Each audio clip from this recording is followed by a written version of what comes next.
Anybody home? Yes, hello, Field. Okay, well, I'm trying to do about three things at once. Oh, okay, well, I guess I'm back to normal. What do you want to talk about? An amazing discovery. Okay, well, go ahead. I'm going to get a cup of coffee while you talk about an amazing discovery. Okay, I was been wondering for a long time when Serco caught control of the United States Patent and Trademark Office, Yep. and it was in, I believe, 1940, which might surprise a lot of people. Okay, and for Americans, that's prior to World War II. Keep going. Well, it's the beginning of World War II, but before the Americans had come in. No, wait a minute. You're not listening, David. I said that for the Americans, that was before World War II. World War II started factually, and I want to be corrected by the chat room if I'm wrong, in 1939, and we joined in 41. So what I said was 100% correct. Continue. All right. So Henry Tizard, whose son Andrew Tizard worked with me in England, chief scientist of the United Kingdom, was sent out to Washington because whilst the British had invented a number of important technologies that would control the outcome of the war, they didn't have the production capacity because a lot of their factories were being bombed by the Germans. So it was vital to secure or try and trade with the Americans to get access to their production capability. And they brought a trunk full of important papers, including design information relating to the jet engine invented by Frank Whittle and the nuclear bomb and various explosives. But the Americans considered the most important technology that was brought was a device called the cavity magnetron that would allow an aircraft to fly perhaps a mile away from a German submarine and pick up its periscope as it broke the surface. And I think many people would argue that the cavity magnetron allowed the Allies to win the Battle of the Atlantic.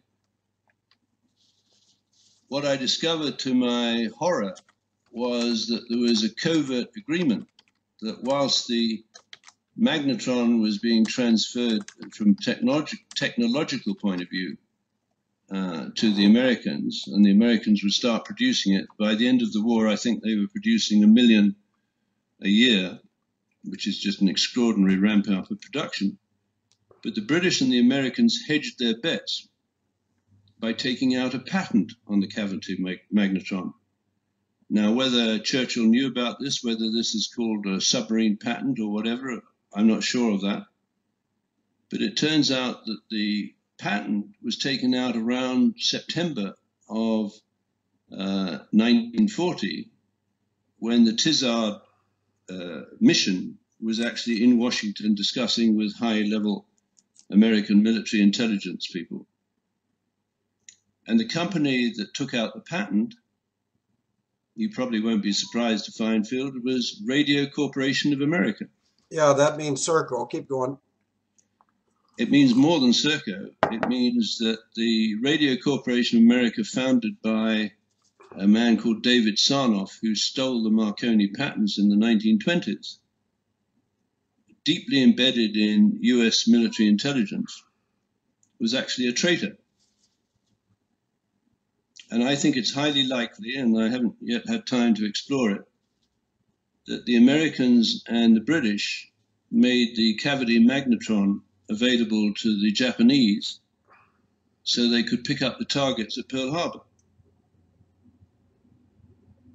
Now, of course, it may be fashionable to accuse one nation of masterminding this conspiracy, but of course we know it takes more than a one to tango. Not in certain cases, but anyway, the targets at Pearl Harbor, how were they acquired by whom? This is speculation. I can't yet prove it. But I think the Japanese planes and aircraft carriers had been equipped by the cavity magnetron, with the cavity magnetron, by a British traitor, actually a Scottish traitor called Lord Arthur Sempill, who was a World War I flying ace, who transferred all of the technology relating to, for example, the world's first aircraft carrier, HMS Argus, to the Imperial Japanese Navy, and the Imperial Japanese Navy was equipped with loans to build the strike force for the Pearl Harbor attack by two banks, HSBC and NM Rothschild. Okay, but hang on, let me repeat the question. What were the targets of the Japanese? The ships in Pearl Harbor.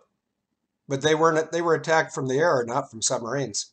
Yeah, and this cavity magnetron was carried on aircraft. Well, I'm sure if I'm having trouble, there's other people are. So, okay, the American planes in the Battle of the Atlantic were equipped with the cavity magnetron so they could pick up submarine periscopes, the Germans, yep. and bomb the shit out of them while they were surfacing to refuel. Okay. So the Battle of the Atlantic was won by the technology, or significantly influenced by the technology of the cavity magnetron invented by the British and patented by the Americans. Okay, keep going. You understand? No, I don't. And why not? Well, because one of us isn't listening. If the British people were abusing patents like they've done by your own discussion right now, going back to 1940, why should not the United States of America, under this current administration, acknowledge the fact that the UK has been oppressing the world? I mean, if they're playing both sides in the war, which they do, don't they? Yes or no? Yes. Yeah. And I've asked many times through Able Danger and independently that Trump considers stripping out, and I believe we can help him, Serco, the Senior Executive Service, and Con Air out of any contracts with the United States government. Okay, but have anybody responded to us in that regard yet? No. Have we seen any action? This is a straight question. Have you seen any action that indicates that they have any intention of doing so? No. I haven't either. So what do you suggest, that we give up? No, I suggest that we, everyone interested in saving the United States of America, whether they're living in the United States of America or a citizen, or they're from some other part of the world, the people in the UK that have controlled the world, in fact, go back historically to that phony, baloney, pompous ass slogan, the sun never sets on the British Empire. If the world is to be saved, the sun has to set on the British Empire. That's my opinion. And this is a straight question, but I think there's only three industries that are healthy in the United Kingdom today. And I'll rule out automobiles, I'll rule out aviation.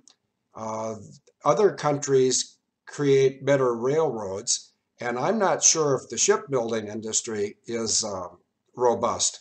Are you aware of any of those industries that used to be world-class being robust in this current generation? The world-class industry for the British is control of the internet. Okay, that the internet hasn't been around very long, and the control of the world by the British, oppressing people of every nation, not every nation in the world, but every nation they want to oppress. The Irish genocide, and here's a book right here, it's Ireland, 1845 to 1850. A majority of the UK military was deployed onto Irish soil, and they were taking the food and food products, livestock and grains, away from the Irish people. Have you accepted that fact yet? I mean, yes. Well, then who gives a shit about the internet?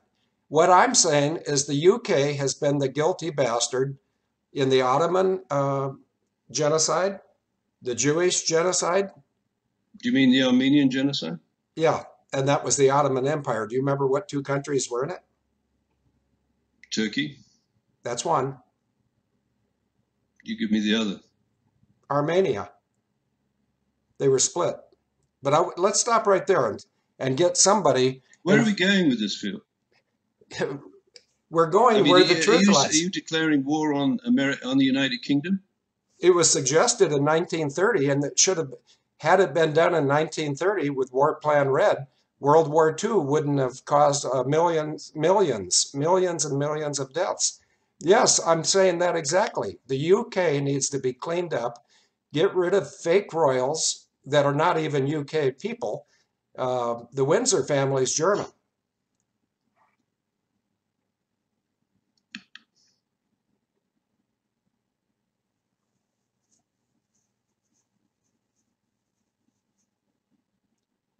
Okay, to the chat room. I don't know if David's hung up or what, but No, I didn't. I heard you. I mean, well, was there a question there? yeah, the question is why should not the United States of America effectively invoke War Plan Red and shut down the intergenerational oppression of the world's population by the fake people that the UK kingdom, citizens of the UK kingdom, are now, uh, to a large number, they're seeing that their own nation's being destroyed by these fake royals. So if the population in Canada, Australia, New Zealand, France, America, if we're all being oppressed by one government or fake government, why should not the world destroy that government? Well, this sounds irrational. Well, some of the shit you say sounds irrational, Give but an it's example. no. Denise told me not to do that. So I like Denise more than, not as much as I like the truth, but with Denise is the truth. And her opinion is this current administration of royals has worn out their welcome with the large numbers of people in the United Kingdom that are coming alert to the truth or aware of the truth. But I think that a whole nation like the United Kingdom to be put in a position where the nation could be destroyed, that nation, the United Kingdom, needs to stop attacking the United States of America because they don't have a big enough stick. And the only three industries they have, in my opinion, are FIT, fear, and I'm not afraid of them. I'm going there Monday, which reminds me, you'll need to either reschedule the radio show from Monday or find someone to do it for you because I'll be flying. Fear, insurance, which is extortion, and tourism. Well, the tourism is going to come crashing to a halt because most people from other parts of the world that want to go tour England are largely interested in touring historic London. And historic London is under attack as the indigenous English people are being forced out or feared, FEARD, out of London because just like in America, uh, I think it started in the US first. We started getting rid of indigenous people, going back to the Indians for starters. Now, who did that? The British did. They sent blankets over that had disease in them. So they just love genocide. Um, and the murder rate today in London is higher than the murder rate in New York City, and they're both very close to the same population. But let me stop there and ask the chat room. I would like anybody from the United Kingdom to tell me what the population of London presently is, and anybody from the United States to tell me what the population of New York City is currently. And meanwhile, while you respond to that, I'll go get my white hat, which is a gift from a lady in New York City. Respond to the population of London versus the population of New York. What's your question? I said it pretty clearly. London is not going to be an attractive place for English people to live or for foreigners to visit because the murder rate is higher now in London than it is in New York City. And just paying the rent in London, I mean, look at the Grenfell Tower. That was a year and a half ago, and I don't know if Agent Dranny's here today. Let's see, what's his first name? Starts with an A. Nope, he's not here. There was a plane crash yesterday, or was it the day before? I think it was yesterday. And they immediately reported 5 fatalities, and then within an hour or two, they said 9 fatalities. And yet the phony baloney people that are abusing the United Kingdom population, white, black, yellow, and red, they haven't come up with the death toll from Grenfell. So I think that the Prime Minister and her Secretary of State, they call it the Home Secretary over there, just stepped down over gun-related issues. And I think that nation is, well, the Brexit issue. So hang on, Field. Let's just stay with the Grenfell Towers. Who supplied the aluminum cladding that caught fire? Well, I have no idea, but who authorized it? Who allowed them to apply that to that building?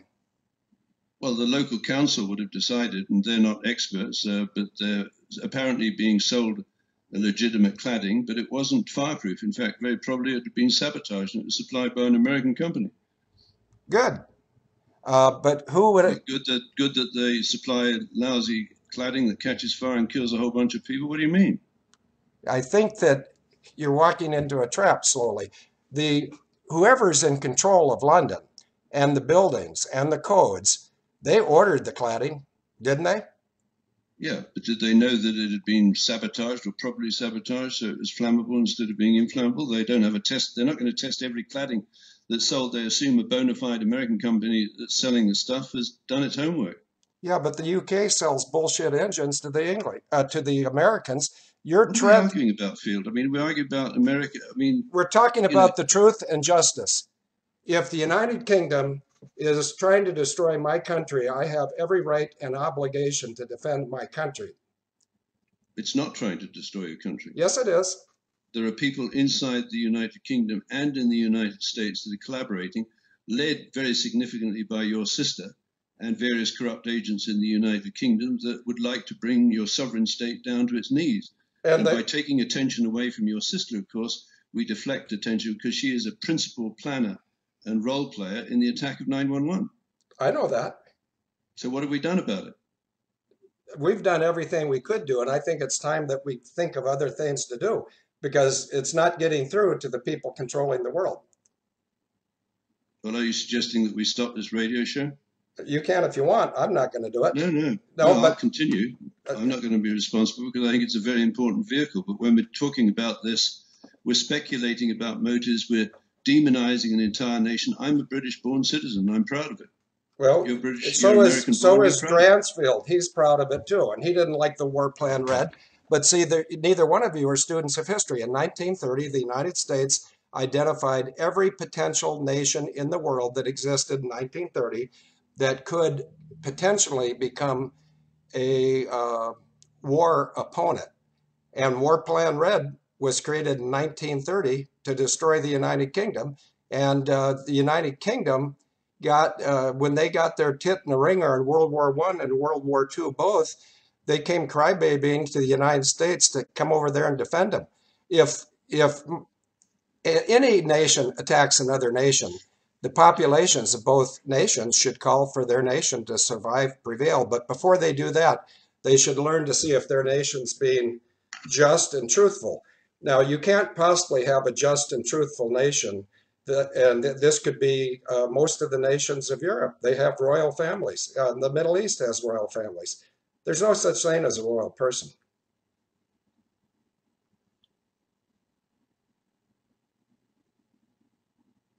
Do you believe in royalty? Do I believe it exists and has a role to play? Yes. No. Do I believe that your president exists? Yes. Do I believe that his predecessors exist? Do I believe some of them were evil? Yes. Okay, but wait a minute. That wasn't the question. One question at a time. Do you believe there are royal persons? Yes. There's not. The creator of the world is the only legitimate royalty. These rest of these people are fakers from all the nations. Saudi Arabia just canned a royal. And so you go and shoot all the royals or what? No, you take them out of power. And how much power do you think the Queen has? She has the power to be informed. Well, what is that? She doesn't have the power to do anything. She has the power to be consulted, to advise, and to be informed. If you deny her information, she can't exercise her constitutional responsibilities. So if you tell me the Queen knew about the planning, that is to say by her underlings. Now, the principal investment advisor or principal investment banker to the Queen of England is N.M. Rothschild, that is the investment advisor or banker for your president, Donald Trump, and Serco. So that's where the heart of the beat is. We don't need to be demonizing even the Rothschild family. There will be individuals in the Rothschild family that need to be identified and brought to justice. But to condemn a nation, like Britain is attacking the United States, that's garbage, Phil. You might think it's garbage. You're not American. And they are attacking this nation. You know who has the patents for most of the government corporations of the United States, don't you? Yes, I know who has custody of those patents, all right? The patent owner, the assignee, are individuals like your American Lemelson, this guy with 605 patents, and he was a fraud. He has to be. I've invented something. It took me years to get it to the, into the patent office. This guy, his last invention, as far as I can tell, Field, was prisoner tracking, right? That must have been at the disposal of your damn sister and the flying of prisoners around through 911, right? So you've got a conspiracy lodged deep within the United States of America, and looking overseas at some clowns that came over and managed to infiltrate your intelligence agency. What are you doing with 17 intelligence agencies? I mean, it's ridiculous. It's amateurish. I know. And and you ask me what I'm doing, I'll tell you what I'm doing. I'm exposing evil. And any nation that oppresses great populations of people, they qualify it as evil. And so what I'm saying is that the UK influence in the United States of America is evil. And there's no argument for that. There's only truth and justice. As far as truth is the key word, Field. I know. I believe at a crime scene you have good and evil, which we can discuss forever depending on our point of view, and we have truth and falsehood. So it's either true or it isn't true that the cavity magnetron won the Battle of the Atlantic for the Allies. It's either true or false that the Jews played a major role, right? And now, personally, I think Able Danger has established its reputation on identifying truth and falsehood at crime scenes. Well, you can have that opinion, David, and I know that is your opinion. I saw it in writing today, that there is no unique person in Able Danger. It's growing. If you talk to the Telford Russian, whose name in real life is David R., he will tell you that our signature is not, I don't think he would use the word viral, but it's expanding. And that's because we're focusing on more issues as opposed to tunnel vision and only one issue. So, yes, and I apologize, for example, for what I said, because I got a little polarized by some of the statements about the Jews and the Israelis. So I'm backing off from that. I mean, I have no influence and don't want any influence over who contributes to Able Danger. I really appreciate the fact that my particular views have got out and reached a wider audience. So I back off from any kind of attempt, and it's not an attempt to censor who writes what on the website. Well, I don't think censoring is possible. In fact, right now there's a Canadian guy that you've probably talked to on the phone that I talked to in a conference call 2 or 3 nights ago. And he's a Canadian, a lifelong Canadian, not a transplant from somewhere else. And he's actually come up with technology that he's trying to sell to Trump so Trump can discharge his responsibilities to not only American citizens, but the world citizens. And it goes right into what you've been trying to do for years, and we haven't got it done, but we're still working. But that is take censorship out of the internet. And the operation I don't think you probably looked at the radio show, but there's an Operation Gumball, and Gumball is a technology that the Canadians made available to both the Canadian government and the United States government, because it doesn't do any good for people to argue about things they're not knowledgeable of and have control of. But what I'm saying as an American is I don't want some other country controlling my country, and your country, the UK, has been controlling the United States since before the Revolutionary War. Would you take issue with that? I would say that N.M. Rothschild and Son have been controlling or exercising undue influence in the United Kingdom, the United States, Canada, Australia, and New Zealand since 1811. Okay, that's close enough. I think it's well, I know when the plan was hatched, it was 1763. But the point is, if we agree that the Rothschild is controlling these nations since 1811, why does the United Kingdom not kick out the Rothschilds, and why does not the United States kick out the Rothschilds? Other nations have: Iceland, Russia, I think Hungary, uh, North Korea, Syria. And I'm going to go to the chat room now and ask if anybody knows any countries that I did not just mention that have made illegal the Rothschild banking cabal, or if there's additional nations that have not broken free of the Rothschilds. Please put that in writing in the chat room or send me a private email, fieldmcc@yahoo.com. But if there is a nation called the United Kingdom and it's worth saving, why are they not removing the Rothschilds, David? What's your opinion on that? Because they haven't recognized the particular and peculiar and specialized role of the Rothschilds. And I think you've summed it up in the United States with this term RICO, racketeering, influenced, and corrupt organization. The Rothschilds don't control America, but they have a racketeering influence over America. And there is a remedy that exists in your laws, probably uniquely. When I say yours, I mean the United States. You have RICO remedies, and the particular technical approach that I've got, or I'm promoting, is the idea of the wrongful death suits leading to huge damages against Serco and its investment banker, which is N.M. Rothschild and Son. And it just so happens that N.M. Rothschild and Son is the investment banker for Queen Elizabeth II and for President Donald Trump. So I think N.M. Rothschild has a racketeering influence over the government of the United States and the United Kingdom. And again, it will prove eventually not the entirety of the Rothschild family, but significant elements of it. And I also believe that members of those Rothschild family are targets for blackmail and extortion. And if you remember, there was a helicopter that flew into a plane near Waddesdon Manor in the United Kingdom, which is the property of Jacob Rothschild. And I don't think I've found any good explanation of why one should fly into the other. It was a very experienced helicopter pilot, apparently one of the best in the UK. I imagine that they tampered with the GPS systems in one or both of those aircraft. And I think that was a message to the Rothschilds, don't mess with us. Equally, I think there was a fire in Trump Tower that looked like arson to me. And I can imagine that's a message to Donald Trump. And so I think rather than pit the 5 proud, independent, sovereign countries against each other, I would like to work at the identification of the RICO organization that is centered or clustered around Serco, the Senior Executive Service, and Conair.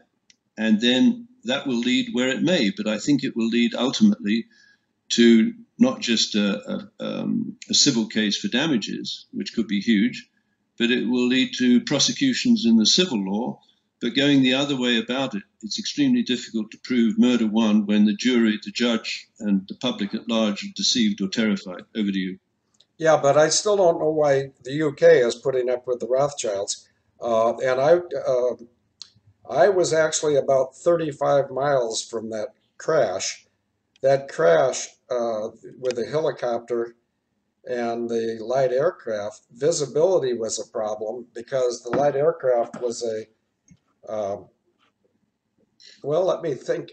Maybe somebody in the chat room can remind me if it was a low wing or a high wing, but neither aircraft had visual contact with the other aircraft. And aircraft of that level of regulation, they're not required to have TCALs. And so all you have to do to get 2 aircraft to collide with each other is have a air traffic control facility that, just like on 9/11, took quit 25, quit 26, and quit 27 off course and sent those 3 F-16s out to Whiskey 386 entry point, where a Navy controller named Giant Killer denied entry to those F-16s, And the whole reason that the Dog and Pony Show got taken east of Whiskey 386 Alpha airspace is because the Senior Executive Service interrupted the correct control of aviation assets. And the reason they had to do that is when the three F-16s took off from Langley at 0932, they had the performance capability of reaching the Pentagon before the aviation vehicle that struck the Pentagon, and I mean it struck it in two different ways. It struck it physically, but it struck it with a air-launched missile prior to when the aircraft itself went into it. But see, it's no secret. Thank you. Somebody just put up the aircraft type. Go Banks. It's a high wing.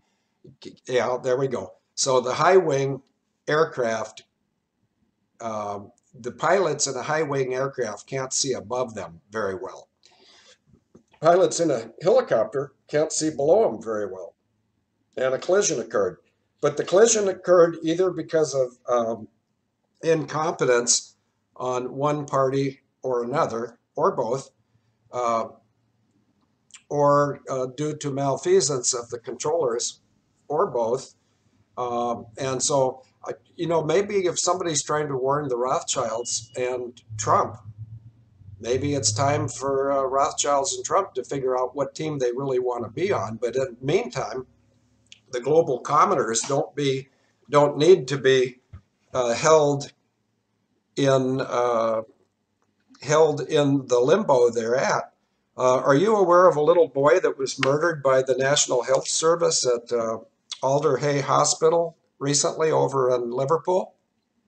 I'm aware of a little boy where it is alleged he was murdered. No, there's no allegation, I think, about it at this point. The doctors were prevented from coming in the room. A nurse gave the little boy 4 injections, and then he died. In that case, there should be a prosecution for murder. Except for the problem is the people that benefited from the murder are the people that are running the country. What? Yeah, so you got the patients running the insane asylum over there. When an organization and a government place money above human life, that's evil, and it's not going to last forever. And I don't know if you read, there's plenty of stuff in the radio show ad today that tells the tale of that. And that would make a perfect crime scene, by the way, to investigate why the medical doctors were not allowed into the room, and yet a nurse could give the little boy 4 injections that promptly killed him. And the financial motive was, in the United Kingdom, under the existing rules, if a child dies of vaccine-related issues after the age of 24 months, there's a financial penalty due from the government. And this guy was coming up on his 2nd birthday, so they had to dispatch him. Now, does that happen only in England? Nope. I know of a case here in America recently, and I'd like somebody, I'm sure someone in the chat room knows this case, but an adult man was deemed to be brain dead, and the hospital was going to take him off life support. And his father went home. So his father would have been roughly 60. The son was probably roughly 30. The father went home and got intoxicated and brought a handgun back to the hospital. And the life support had been removed from his son, but his son lived. So fortunately for the father, and justice was served, by the way, because the intoxicated father with a handgun in the hospital was placed in jail, I think, for 10 or 11 months, but he saved the life of his son. So I'll go back to my primary criticism is when any government places money over humanity, they're doomed to fail. Over to you, David. So what happened when the government allowed your sister Christine Marcy to develop a prisoner medical services program? Would you say if she was administering mind psychotropic drugs to prisoners flying on Conair? Yes, I would. But it wasn't. So is she guilty of that, or the senior executives of the government of the United States? The government of the United States is not governing the United States. Now, you're aware of that, aren't you? Uh, Not necessarily, no. Well, I'm an American and I'm very aware of it. Our elected officials are entrapped and extorted largely through pedophilia, which is really popular over in Europe and it's practiced over here, but it's not very popular. But you're not going to find too many Canadians. In fact, right now, let's go to Canada. Um, it was in the radio show ad, and I'm guessing you may have missed this. In fact, I guess most people would have missed this. But in a phone conversation with a Canadian and a man in New Jersey just a couple nights ago, there's an operation that's gone on up there to expose 170 elite pedophiles. Now, as someone who believes in God and does not believe in royalty, I would say that there's no such thing as an elite pedophile. Just as an academic exercise, do you think it's possible to be elite if you are a pedophile? It's not an adjective. I would be interested in to know who is the #1 pedophile tracker in the world, in your opinion. Oh, that's a good. Let me think about that. It's probably us. No, it's Oliver Buck Revell working with Serco and the National Crime Squad in the United Kingdom. But and Oliver Buck Revell is a 25-year veteran of the FBI who started a company called Images Technologies in Georgia Street up in Vancouver and was probably instrumental in helping Starnet set up its services, global services in child pornography, online gaming, and images of extreme sadomasochistic sex with content supplied by the pig farm. And we haven't yet succeeded in arresting Oliver Buck Revell, but he did manage to take his son and daughter-in-law off the tarmac before they would have otherwise boarded Pan Am 103 in 1988. So the guy is a scumbag, and I'm very sure he's been working with your sister since at least 1988. Yes, but do we have enforcement power, you and I?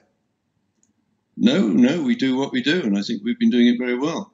Yes, but in order for Buck Revell and my sister to be hung for any of a variety of charges, treason and, murder, these people are guilty under the laws of the United States, which are not being enforced. And the reason they're not being enforced is because the elected government cannot do anything historically for a long, long time. And, I don't claim to have any knowledge that predates 1960. And I'm not saying that I really understand a great deal of things that occurred between 1960 and the 22nd of November of 1963. But I think, having worked with you for the last 11 and a half years, I think I'm a lethal witness against what has been forced upon the United States of America since the day that JFK was murdered by George H.W. Bush, one of the Hunt brothers, Clint Murchison Sr., and this was all done for the benefit of the global cabal, because John Kennedy, with all of his faults, wanted to get us on the gold standard, which I believe that we're on right now, and I don't think that that's going to be announced anytime soon. But he also wanted to get out of the war in Vietnam, and I think those two things alone were sufficient for the global cabal of evil bastards to want him out of the way. Well, they got him out of the way, but at some point the chickens are going to come home to roost, and the evil bastards will be held accountable, maybe by Vlad the Impaler, or maybe by somebody else. But when you got Serco and you got the senior executive service doing evil things for the benefit of their handlers, the people that are on the other side of this duel, and I'm saying you and I are on the same side of this duel, the people that have been doing this for generations, their time in history is unfortunate, because there were not citizens of any nation that I'm aware of that could understand the depth of the depravity of what's been going on. But And one of the things, this goes back to your patent, by the way, one of the things that makes it possible now that growing number of citizens globally are going to demand justice and truth is the internet, which is, this goes back to Canada now, where a guy who, I will use the code name Margaritaville, and that may be because he likes margaritas, which he doesn't, or it could be because he has a friend named Grace or Rose, which he may. But see, the the pushback against evil has gotten to the point where it's probably more lethal to the people perpetrating the evil because the people pushing back are unknown, and we're a rare exception to that because we're fairly well known. That's why Denise is in the England, UK right now instead of being here. And that's why I'm going to the UK Monday instead of my being here. But the people that have been involved in this multi-generational, if not 200, I'm subtracting 1811, 207-year abuse of America by the Rothschild banking cabal, if I'm quoting you correctly, I think I am. They've sort of created a toxic hand grenade that they no longer have custody of. And because they're, I hate using the word cabal all the time, but their enterprise has so many people that have done so many bad things, the enterprise itself is starting to look at each other and wonder, are you the source of the leak? Are you squealing? And how do we stop this? Well, it's like the Dutch boy and the dam, I believe. You're not going to stop it. The truth is coming and justice is coming. And I relinquish my bully puppet to you at this point. Well, you know, you just nailed it. You and I working together have made you, and probably me, lethal witnesses when this comes to trial. And it will come to trial, even if it's through the court of public opinion initially. And what you and I believe, with the Able Danger team have done uniquely is we've emphasized a focus on the what and the how, and not the focus on the who and the why, which are questions that may be answered in court. They may never be answered. But you and I are perfectly qualified to define and recognize the what of the weapons that were used on 911. And we also have a unique advantage because well, it's not unique, but I'm sure we understand the importance of spoliation of evidence, where, for example, you can look at that line of people outside the Pentagon lawn on 911, probably 10 minutes after impact of whatever it was that hit the Pentagon, and they're picking up evidence, taking it away, and that is a felony known as spoliation of evidence, which allows you and me and the public in general an aggressive inference of guilt. So rather than saying the British done it, right, or the Jews done it, or the Illuminati done it, or the Pope done it, the people who deployed those individuals to take evidence away from the crime scene, they done it. And I'm pretty sure that the senior executive service and the Department of Justice deployed members or maybe equipped crisis actors with FBI T-shirts to walk across the lawn and remove any evidence of what would otherwise have proved to be that it wasn't a Boeing 757 that hit the Pentagon.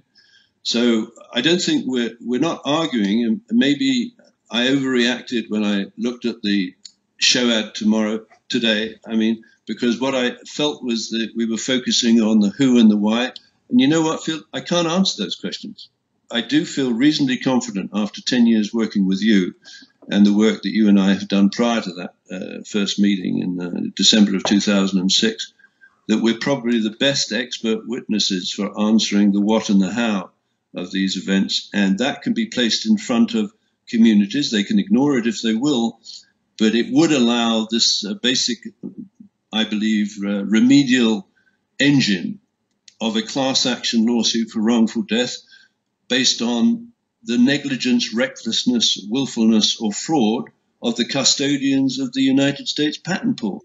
And Serco has now processed over 3 million patents since it was given custody of the patent office. Or just think of the weapons that you could equip or configure, you know, and improvised patented devices, such as what I theorize was the Bell and Howell tripod that was used to beat little Valerie Percy to death, leaving triangular dents in her skull and stab wounds in her belly and her stomach, for which I think we can thank Peter G. Peterson, who's now dead. So I don't think you, and I apologize if I got off on a bad footing this morning, because, like I say, my focus has been on the what and the how, then the hope that eventually, when we've spelt that out to the public at large and the injured communities, then they can take it on with our help into a remedy in equity, as opposed to the criminal law, because the criminal law is totally destroyed or defunct in the Five Eyes countries. I think. Over to you.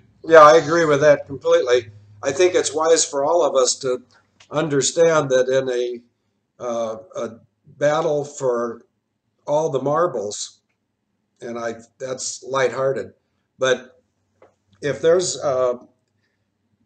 in a chess game, there's only two players. In a international enterprise or battle between nations, whoever has the most force and the most weapons, and more importantly than either of those things, the blessings of God, they will prevail. For instance, you just said you wanted the not the who and the how, but the what and the why. No, you wanted the. Go ahead, you quote yourself. I wanted the what, for example, was it a Boeing 757 hit the Pentagon? And the how, that is to say, whatever it was that hit the Pentagon, how did it execute that trajectory? Yeah. As opposed to the who and the why as to who was directing it. Okay, let me get back into the military thinking, which is an oxymoron. In the military, there'd be people working in intelligence that would work on maybe how and why, or then there'd be projectors of force, which would be typically young 19-year-old kids that have increasingly larger weapons as they have increasingly larger service to whatever nation they're being fooled by. Then you got the C4ISR abilities, and so it's if a cohesive fighting unit is going to prevail, they need to be working to the same objective, and not, you don't need to have some pilot like this helicopter pilot that died overhead Wattlesford or whatever you called it. I'm being facetious there, but if it walks like a duck and it waddles like a duck, it's a duck. So, and that goes back to truth. And if a duck is going to be consumed by a fox, that's justice in the animal kingdom. But I don't want, and it doesn't really matter what I want. I think that every person in every nation around the world wants peace. They want food. They want shelter, and they want their family to be protected. Now, if protecting your family means exposing pedophiles, then I think I've protected my family. And as soon as I turn it over to you, I'm going to post a picture I just got of my most recent grandson. And I think it's a true statement. In fact, I would ask Gobsmack and Braveheart to look it up. But if God is pleased with a person, he will give them an increased number of days and increased number of descendants. Now, does everybody have to believe that? No, of course not. We all have free will.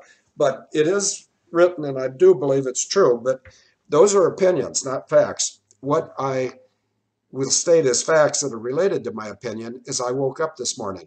I've got plenty of peers that are dead. I have 7 grandkids. So I know that I'm being blessed by a future and some people to care about. So I'll leave it at that. I see somebody's being blessed by a nice shirt. Mensamax put up a picture. I'll go ahead and turn it over to you, but I want to ask the prayer committee to come up with a consensus. Right now, the only thing I've seen as a prayer suggestion is Jeremiah 15. So if the committee of 4 agrees on that, make sure you get my attention at the end of the show and I'll do it. David, over to you. Okay, so focusing on the what and the how, as opposed to the who and the why, I've just popped into the chat room a picture taken from the patent application for the biological bullet. And the biological bullet, that's basically a hollow-nose bullet or hollow-nose round of ammunition that is filled or partially filled with what might be a paralytic, an anticoagulant, anthrax, or some nerve element that produces something other than the impact effect of a hollow bullet crashing into a body, which were actually banned at the Hague Convention of 1899. I think 20 countries voted to ban it, but 2 countries, being South Africa and the United Kingdom, voted to keep it. Now, apparently, development of this hollow point ammunition continued through World War II, largely overseen, I believe, by a guy called Victor Rothschild, who was a biologist and chemist, right up to the present time, when 1.4 billion rounds of hollow-nosed ammunition has been bought by the Department of Homeland Security, where previously, I believe, General John Kelly, was the Secretary for the Department of Homeland Security. So my concern is, could these 1.4 billion rounds of hollow point ammunition have been loaded up with, for example, anthrax, paralytics, Novichok, nerve gas, and have been hidden in plain view around the United States? And so there we're addressing the what and the how, I suggest, that would be necessary for any attempted coup d'etat or insurrection. And your sister plays a central role in that, because the kind of people who might have access to the caches of hollow point biological bullets would be the kind of people she's been flying around in JPATs since, 1994 or even earlier, because of that phone call she put through to you in December of, if I recollect, of 1988. And so if we're worried about the who and the why as to who might use this kind of bullets, I think it'd be a lot more advantageous to follow what I understand is the Marine Corps briefing protocol, which is, correct me if I'm wrong, SMEAC, Situation, Mission, Execution, and Administration, and what's the C under SMEAC? Communication and control. All right, communications and control. What I'm inviting Kelly to do with these posts that I send out is to strip Serco, which runs the Defense Ammunition Center, Con Air and the Senior Executive Service, out of any contracts with the United States government. Now, whether he acts or not, I don't know. But if he started on that, inevitably it would lead to Serco's investment banker, who's also the investment banker for the Queen Elizabeth II and President Donald Trump, which is NM Rothschild. And I think NM Rothschild and Sons Limited is a RICO, a racketeering, influence, and corrupt organization. Over to you. Yeah, I agree with you. And you just quoted the Marine Corps 5-paragraph order: situation, mission, admin and logistics, communications and control. I missed one. Situation, mission, execution. There we go. I think that this radio show alone would give Trump and his Marine generals all they could possibly want to clean up the United States. And if the United States could be freed of this oppressive evil, I think it would, this is an opinion, of course it's not a fact, but like dominoes, instead of everybody going down, everybody would be encouraged and come up and contribute. There's a book written that talks about peace and Prince of Peace, and I was in the military 26 years. I'm really lucky that I spent 26 years doing something I didn't understand, and I didn't get killed doing it, or I didn't have to cause the death of somebody that naively and innocently, just like myself, was on the other side of the weaponry.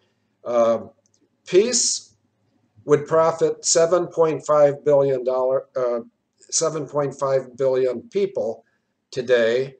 And the war that, fortunately, we've been blessed not to be sucked into a war with the weapons that are being exchanged in the Middle East. But part of that, it just may be, David, that in our public exposure of some of the stuff that we've done, we may have changed the heart of some servants in the United States government. And I hope I live to the day where I see published in the history books that Donald Trump was installed by the military in a silent coup in September of 2015. Will I live to that day? I don't know if I will or not, but I'll know I'll kick ass today, and I'll let tomorrow worry about itself. David, over to you. Well, I think we have absolutely woken the sleeping giant. Now, the extent to which it's waking up, I don't know. But let me ask you a hypothetical. Well, let me just give you a little background to my current thinking. I believe that we have talked about historically cloud-centric crime scene investigation. I believe we make a giant step forward when we talk about community crime scene investigation, because every injured community knows the truth. For example, the downtown east side where those women were taken away and slaughtered at the pig farm, there would be prostitutes, hookers, drug addicts, etc., pimps. It's a very poor district, but they will know the truth, but they're too frightened to speak out. So I've nominated to myself 2 projects that I believe I can connect through Howard Lutnick, that I would like to help the communities put together a crime scene investigation to come up with the facts.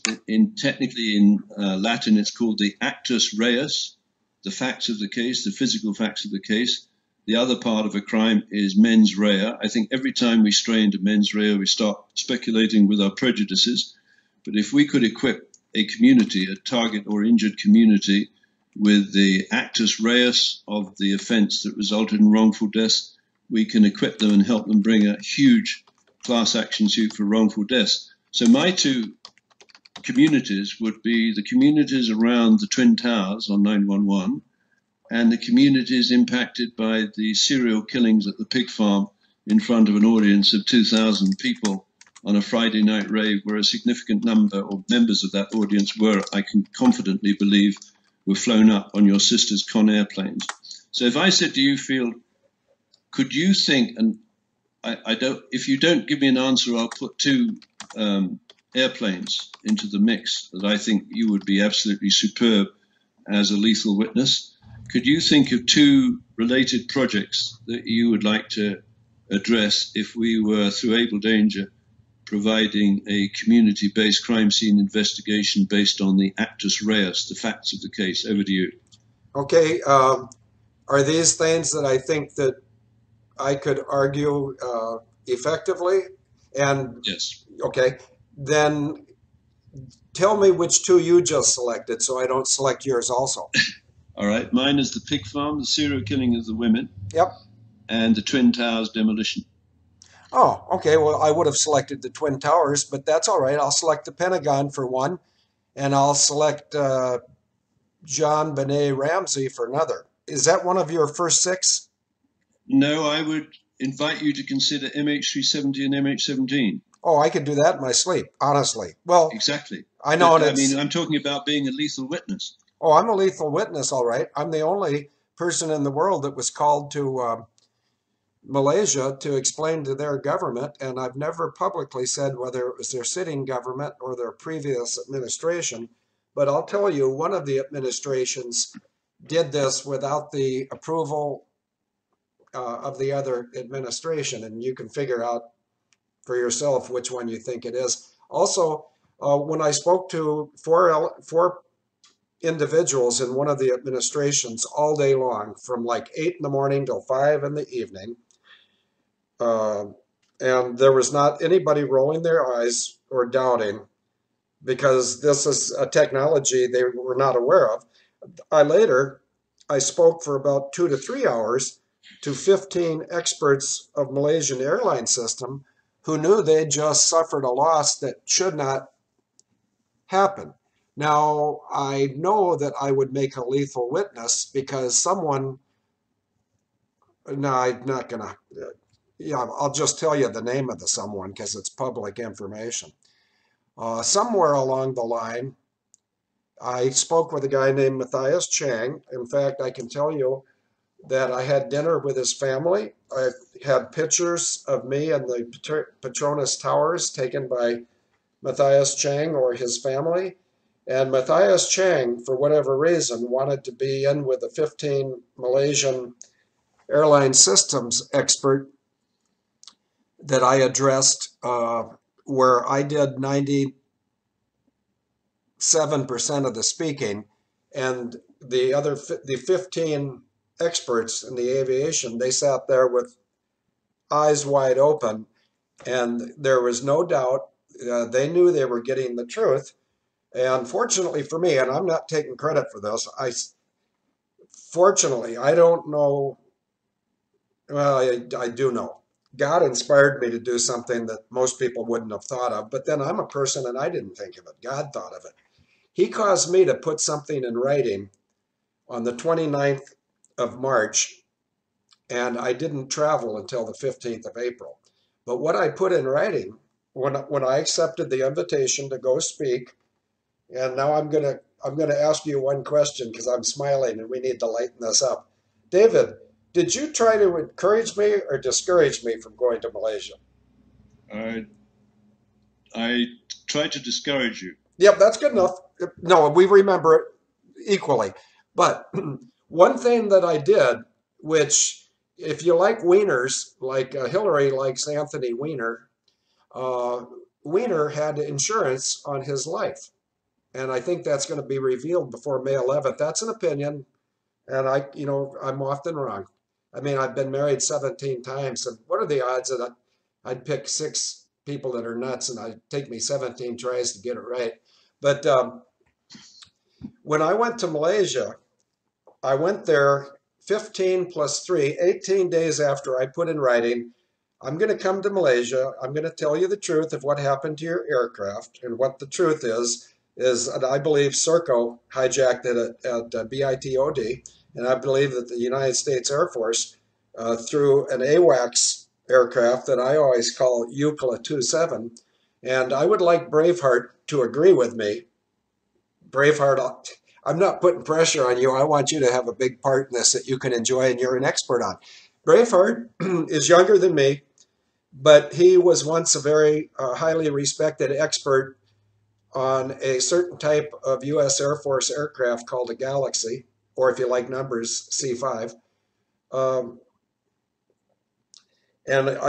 with him as an expert witness, in other words, I'm recognizing his ability and qualifications to make an expert opinion. I think, and I'm not pushing, but I think Braveheart, if he were to Google UCLA, YUKLA 27, and AWACS, I think that he would find that UCLA 27 was not an AWACS. I think he would also find that I have said in print that UCLA 27 saved MH370. So when I told the Malaysians that I would come and I would speak as an expert witness on this, and this is going to sound boastful, and I've been told by people, don't apologize for being right, but it's just my nature because, uh, you know, I'm not capable of doing what some people think I've done, but God is. But anyway, I told them, I'm going to come tell you, but once I tell you what happened to your airplane, that it went to Diego Garcia, landed at 6:51 a.m. on the 8th of March of 2014, while Prince, whatever his name is, William, I don't know if that's his name or not, but the prince that's married to Kate, he was a former helicopter pilot in the Royal Forces, and he was on the Maldives, ostensibly vacationing with Kate, on the morning that MH370 flew over the Maldives or Dives. It's Dives, I think, Maldives. And then it landed and it taxied into a Faraday cage with 239 precious souls aboard. Well, no, that's not true because they were all murdered, and I'm saying it's by Serco. Uh, and I would invite any court that doesn't have a gold fringed flag to invite me in to testify. David, I'm going to change gears here, which drives people nuts. Tough shit. Do you know I'm going to be in a courtroom on May 25th? No, Phil. I'll send you a private email after the radio show, and if I don't have it to you by the time you come back from running errands, remind me to get it. It's not for public consumption at this point. It will be if I appear in a courtroom on May 25th. I'll spill my guts on May 26th, but I'm not going to do it now. I don't want to prejudice the case. But I'm appearing as an aviation expert. What I told the Malaysians was,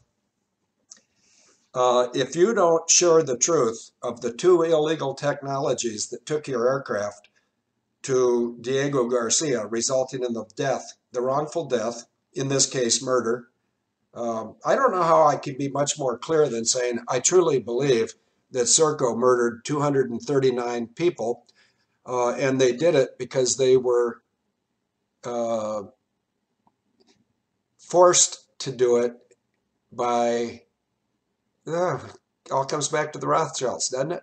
The Rothschild made, on that one incident where that one aircraft killed 239 people, the Rothschild family gained $3 billion because they inherited the patent on Freescale technology written by 20 software engineers who, four of whom had their name on the patent, but the patent hadn't been approved until MH370 was lost, which it was never lost. I'll speed this up because some people are impatient.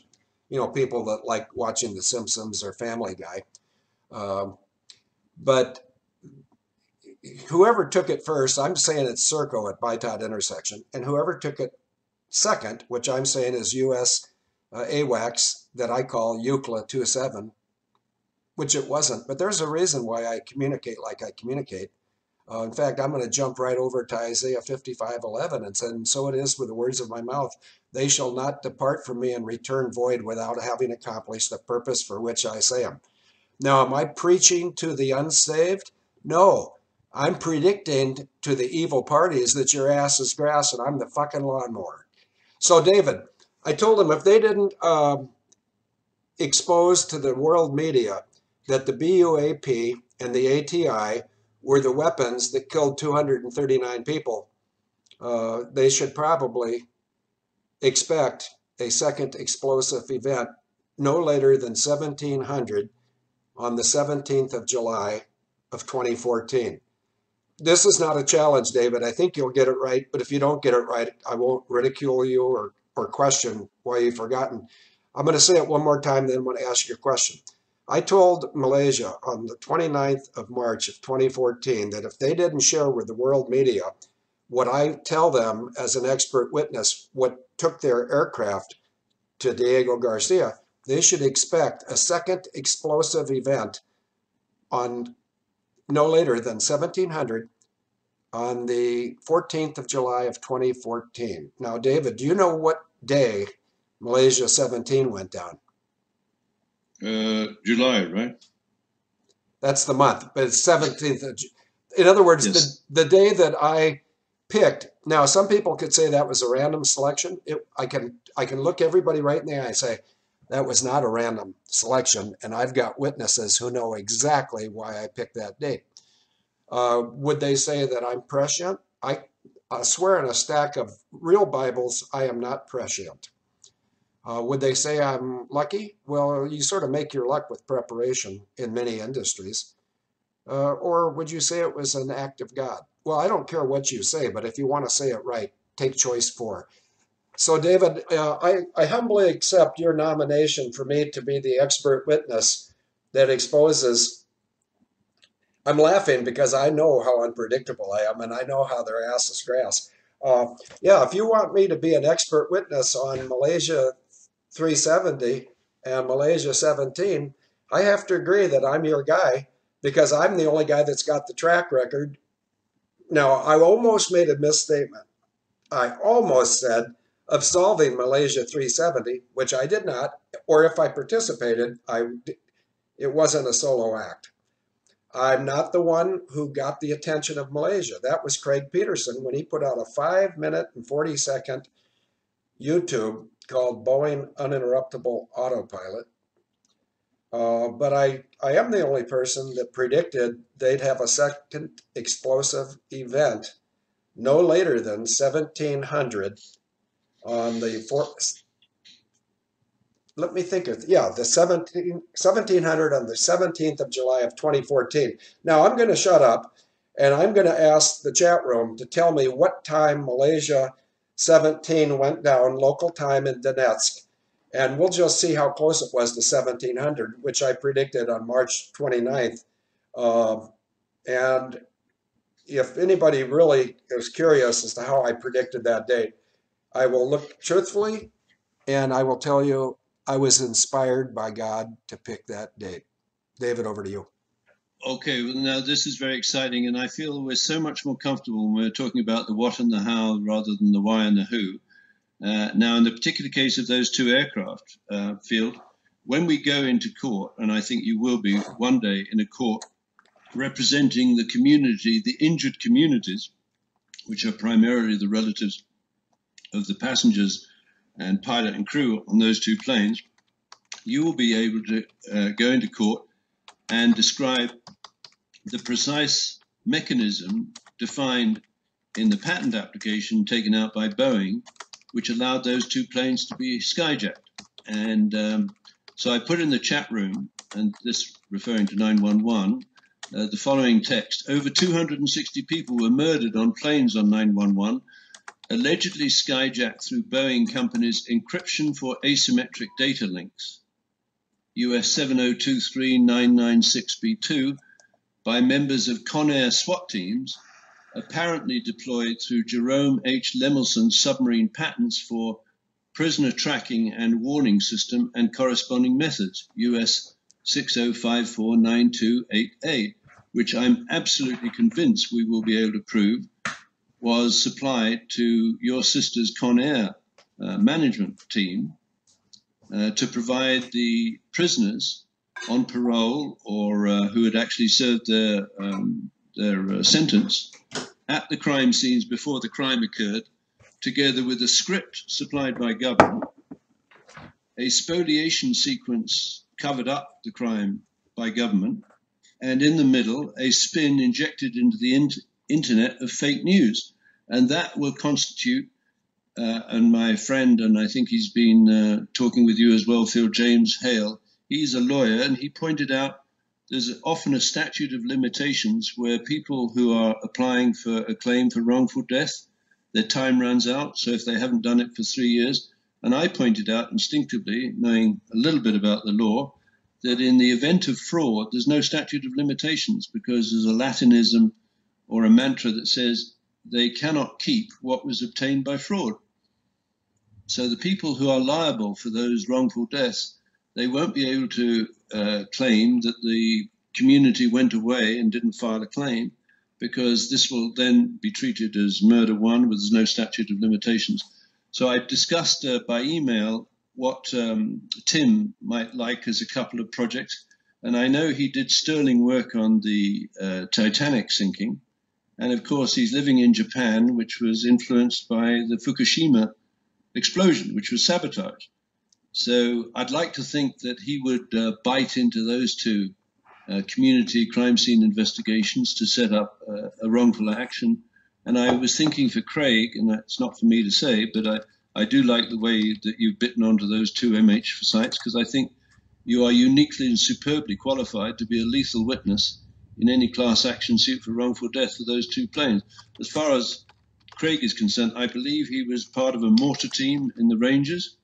And I thought, wouldn't it be interesting if he tackled the attack on the CIA annex in Benghazi, where allegedly there were two kinds of things going on from a military point of view.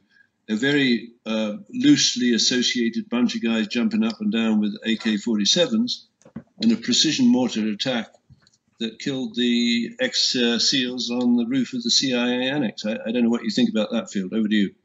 Oh, I think it's great. And it's, great ideas are simply great ideas until they're put into action. But I would ask my wife, Denise Irene Clark McConnell, who has saved my life, I would ask her to bless my participation in those projects.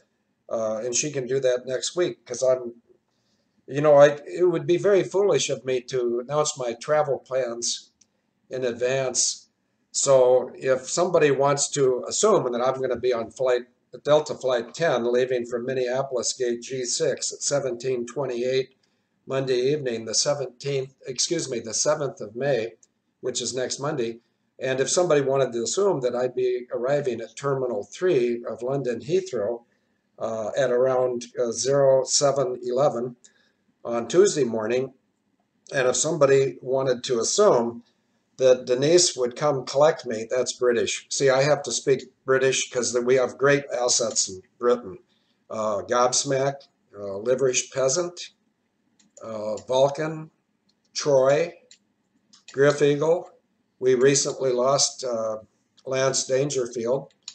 Vanishing Point, Agent McDime, Agent Afterburner. So sometimes I just gave a compliment, and the compliment was to Braveheart. He said, I think he said, you can check it, it's there. Something about I honored him. No, I didn't. He honored himself, he honored his parents, he honored his surname, and he honored his Savior. And I intentionally spelled Savior English just to show that I can be counted on to confuse people no matter what language they speak, because I just speak the truth. And one thing I will do consistently is if I express an opinion, I'll say it's an opinion, and if I express a fact, you can take it to the fucking bank. David, over to you.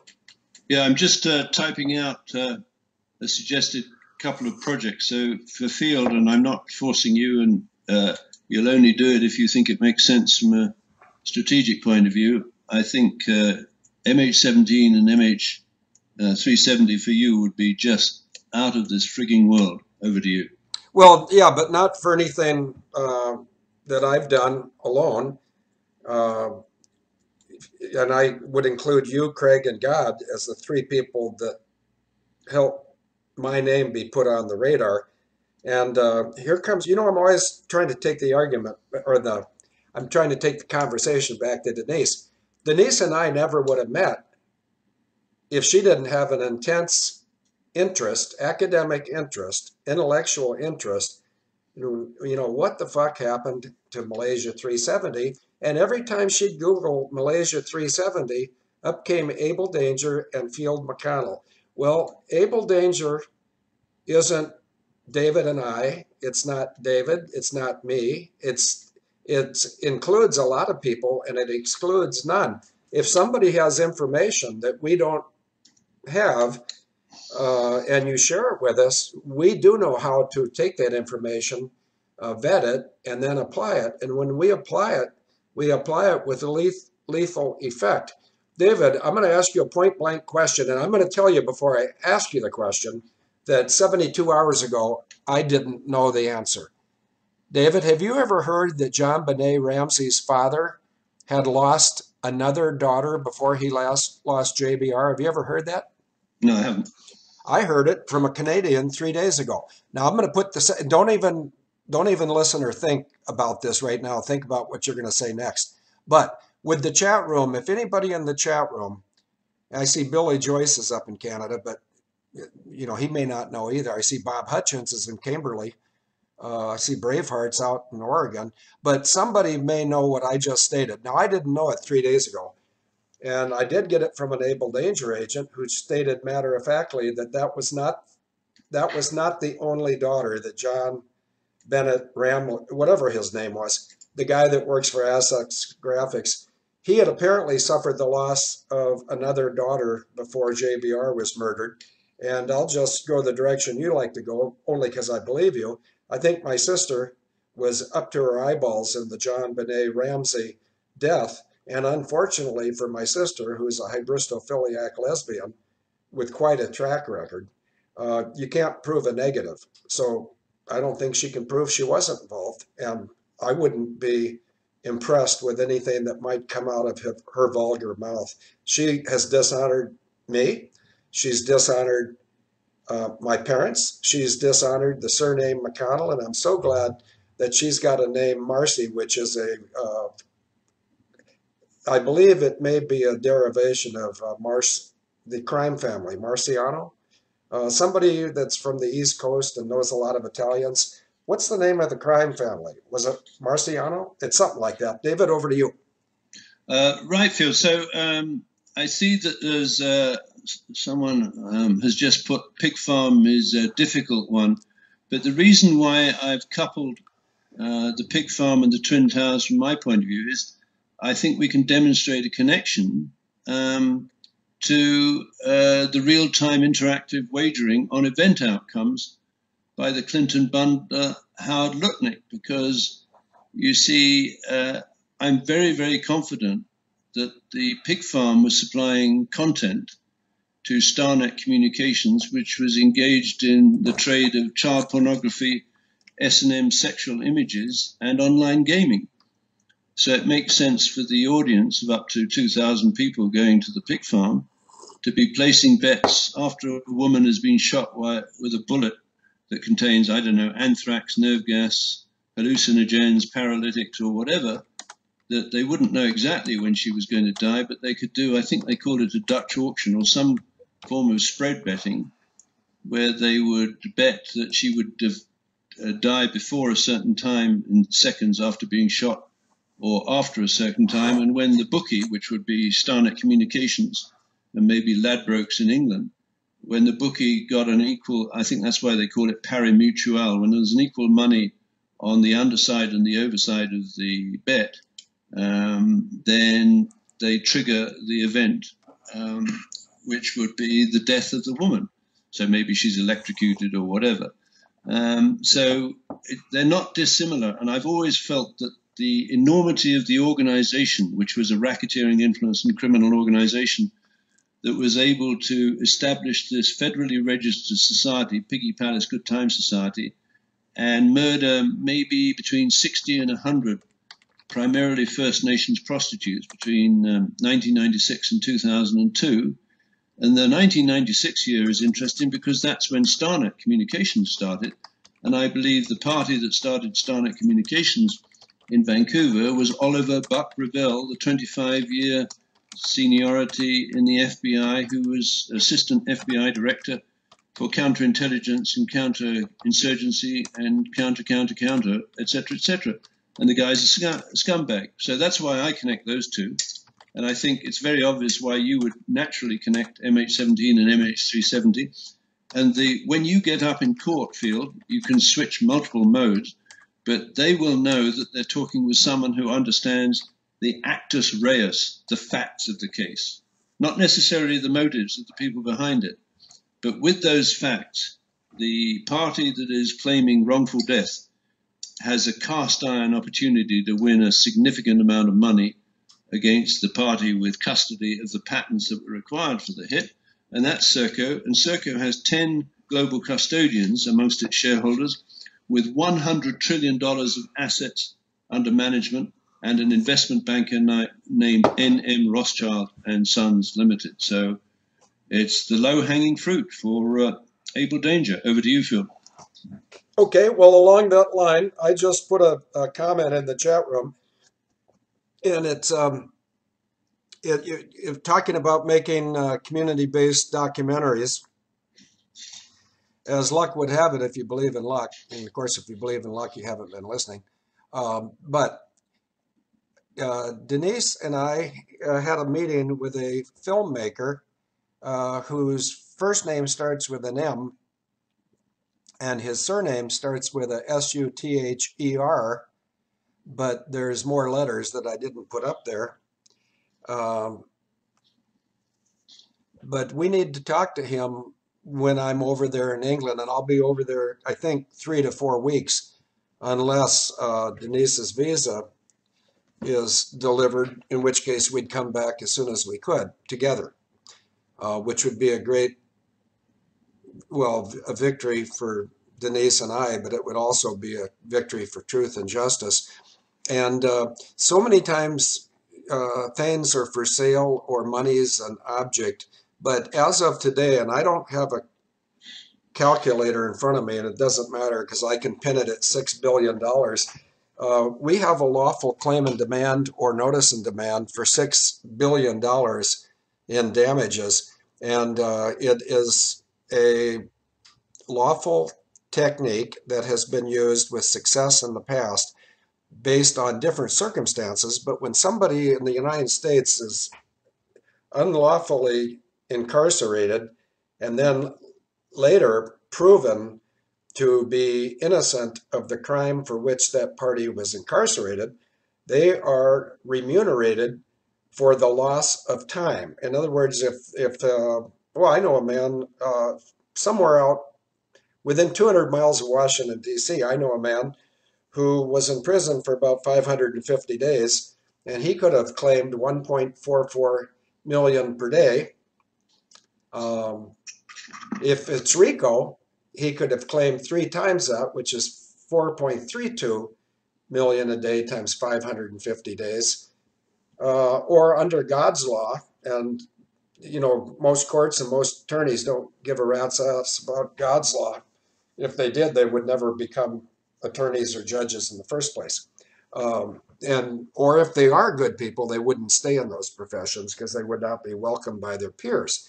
But as of right now, Denise and I have been forced to be apart going back to the 19th of December of 2016. And although I can't do the math, it would be 365 plus 12, and then whatever day we're in today, which would be roughly 123.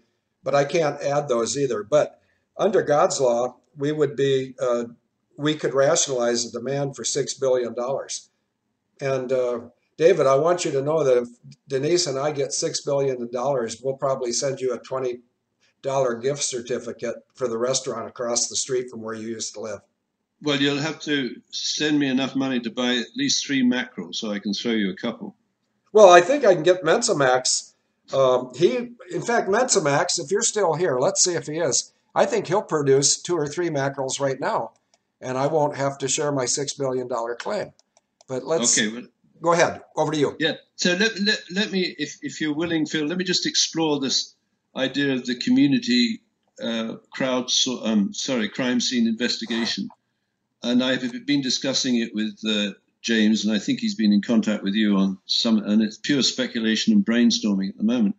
But the idea would be we could present ourselves in the court of public opinion as an organization that would have a relatively small contingency fee in a successful class action suit by the injured community. But we can provide something that no law firm can do, because most law firms would be terrified of taking on the government.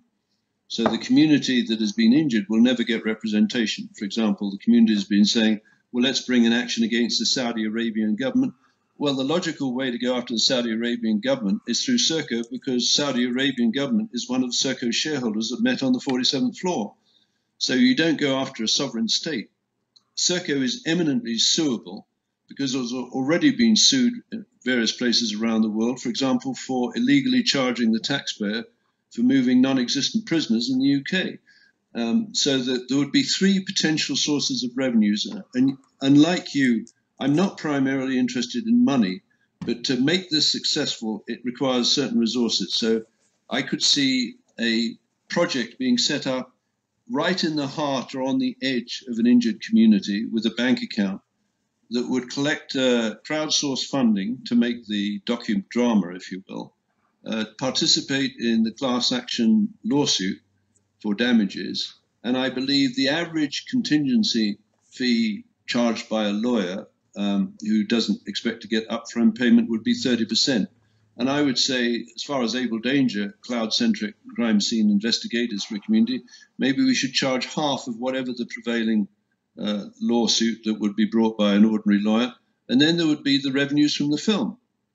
But most of the money, in my opinion, should go back into the community that has been injured. For example, the downtown east side, there are schools that need to be earthquake-proof. There's people who needed to be brought off the drugs, the quality of the teaching in the local schools. So I would prefer to think that we could find a lawyer or a representative, perhaps the people making the film, in the community to help it be injected back into the community. And you can't bring people back from the dead, but you can make good some of the past wrongs. All this business of apologizing for something 100 years ago, every nation, sovereign nation, has abused its citizens and its enemies over the centuries. We have the chance, actually, with Able Danger, to transform that into a constructive process where we restore some of these, and I think it's a powerful term, injured communities, not to the status quo ante, because we can't bring back the people who are dead, but their self-respect. And above all, we teach them how to think rationally about crimes on this scale, because at the moment they're just they're discombobulated or gobsmacked by the scale of the crime. And quite often they start, when I'm talking, and I have the effect of glazing people's eyes over, so many of them start with the question, why would they do that? And I'm saying that's not the question. The question is what and how, what was the weapon used and how was it used? And we'll let the why and the who appear further down the decision tree. Over to you. Yes, I was reading an email because I thought it might be related to what you were suggesting, but um, I think that would be great if the truth came in that manner, and I would think there would be a number of very legitimate former attorneys. I know one in Texas, or in fact, I'm trying to think his name. It started his first name. In fact, I think I got his name, and he probably wouldn't want me speaking his name. But there's a guy in Texas who woke up and smelled what swamp he was in.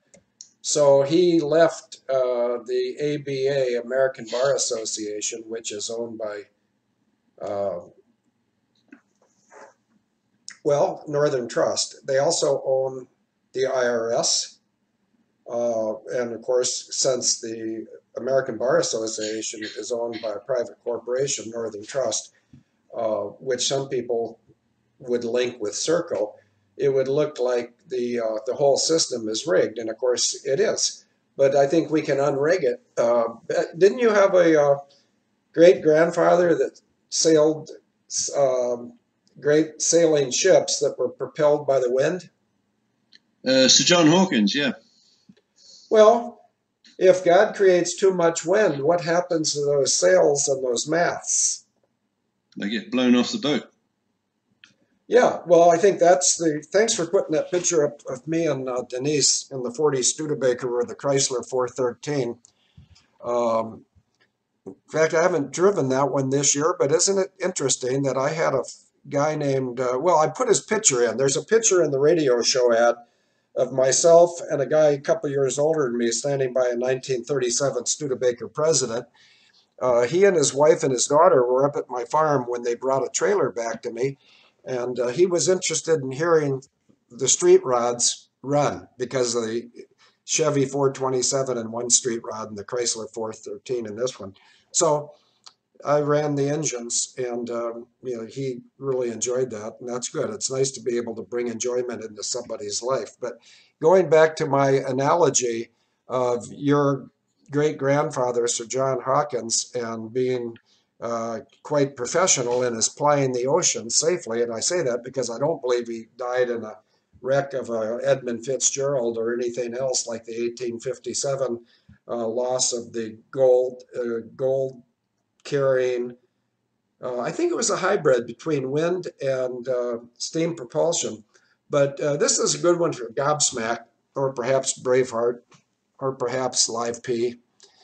I believe it was 1857. A sailing vessel left California full of gold, and it went down in a storm somewhere off the Carolinas. And so, just to check my memory, so I can figure out if I can be an expert witness if we transport me back to 1857. Oh, somebody just put up a picture of Lance and Gobanks. Lance on the left died March 9th of this year, and he had so much confidence and respect for Abel Danger that his name in the chat room was Lance Dangerfield.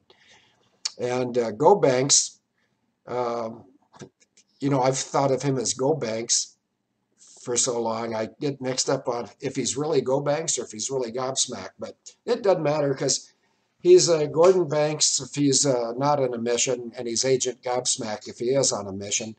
And you might not guess it, but both of those guys are on a mission from God. Now, this is an audience participation opportunity. Is there anybody who can put up the picture of David Hawkins and I where it says on a mission from God? David, over to you. Right, thanks, Phil. So I'm just exploring the idea of the lawyer right now. So in my conversation with James Hale, he pointed out that a statute of limitations very often would locally apply to any claim for wrongful deaths associated, for example, with MH370 or MH17. And I pointed out that statute of limitations wouldn't apply if we could demonstrate fraud or spoliation of evidence. Now, spoliation of evidence is fascinating because it's the one circumstance under the common law or English law where you lose your presumption of innocence. So what I would want to do before looking for a lawyer, because I don't want lawyers to be sniffing around for a contingency fee based on 30% of a claim by the families of the people who lost loved ones on MH370 because it might be $100 million and they'd think they'd be looking at $30 million, and I think that's conservative. I would like to hear the lawyer that thinks they could handle a class action suit, whether it's in Malaysia or whatever, appear on a show, like the show that we have on the Monday or the Thursday, by Skype, if you will, and explain why Able Danger should consider that they would be a legitimate lawyer to recognize the interests of the injured community, many of them being Malaysian, but a number of them being Australian, before we considered them as potential candidates to bring the class action suit. So they would have to prove they had the technical, and you know what, Phil, it might even be Matthias Chang. I don't know whether he's a good guy or a bad guy, but he's a barrister. He's very qualified. He got a profound knowledge of the internal politics and movement of dirty money through Kuala Lumpur or Malaysia. He might be a wonderful lawyer to represent the citizens who are associated with the loss of their loved ones. And another place, so I think one place, and I'm just speculating here, one place to make the film, the docudrama, would be Kuala Lumpur. And you know where the other place would be? I give you two cities that might be a good place to make a docudrama. One is in the Ukraine and one is in Australia. What do you think I'm thinking of? Oh, the one in the Ukraine would be Donetsk, would it not?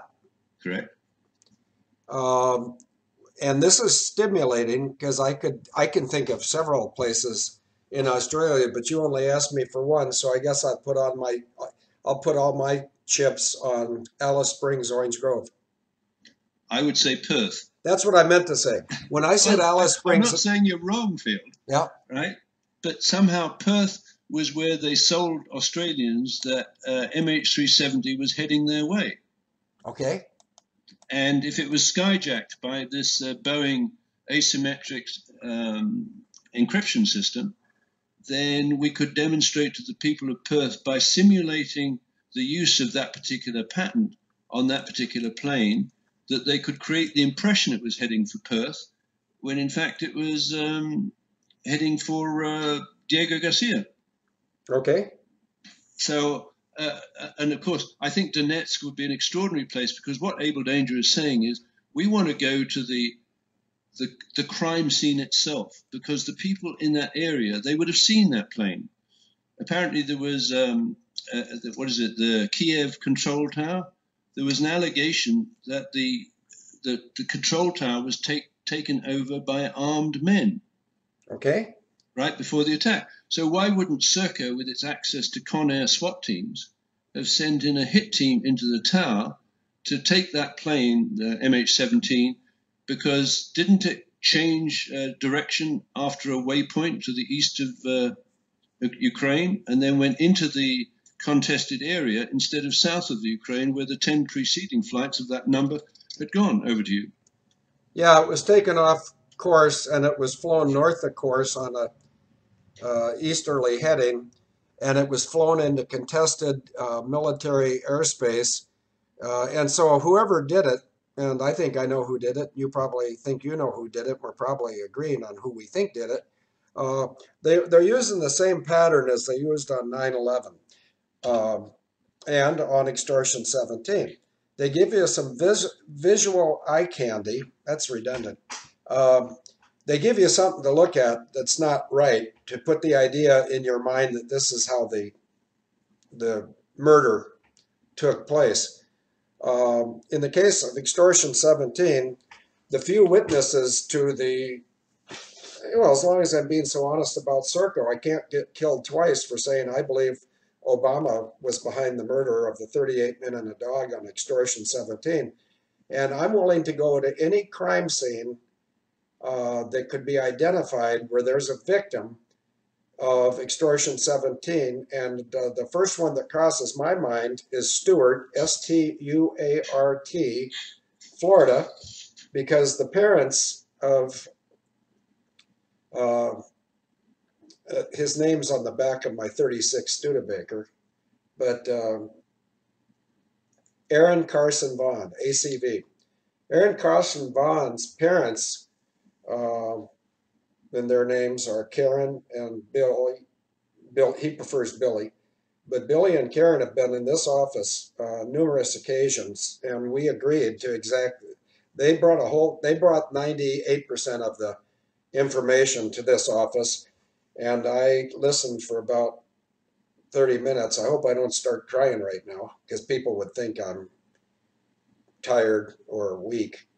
But you put yourself in my shoes, and I had to look Karen and Billy right in the eye and tell them exactly how their son was killed. But it involved, in keeping with the pattern of 9/11, the Pentagon, the World Trade Center, they always give you something to look at to take your attention away from the truth.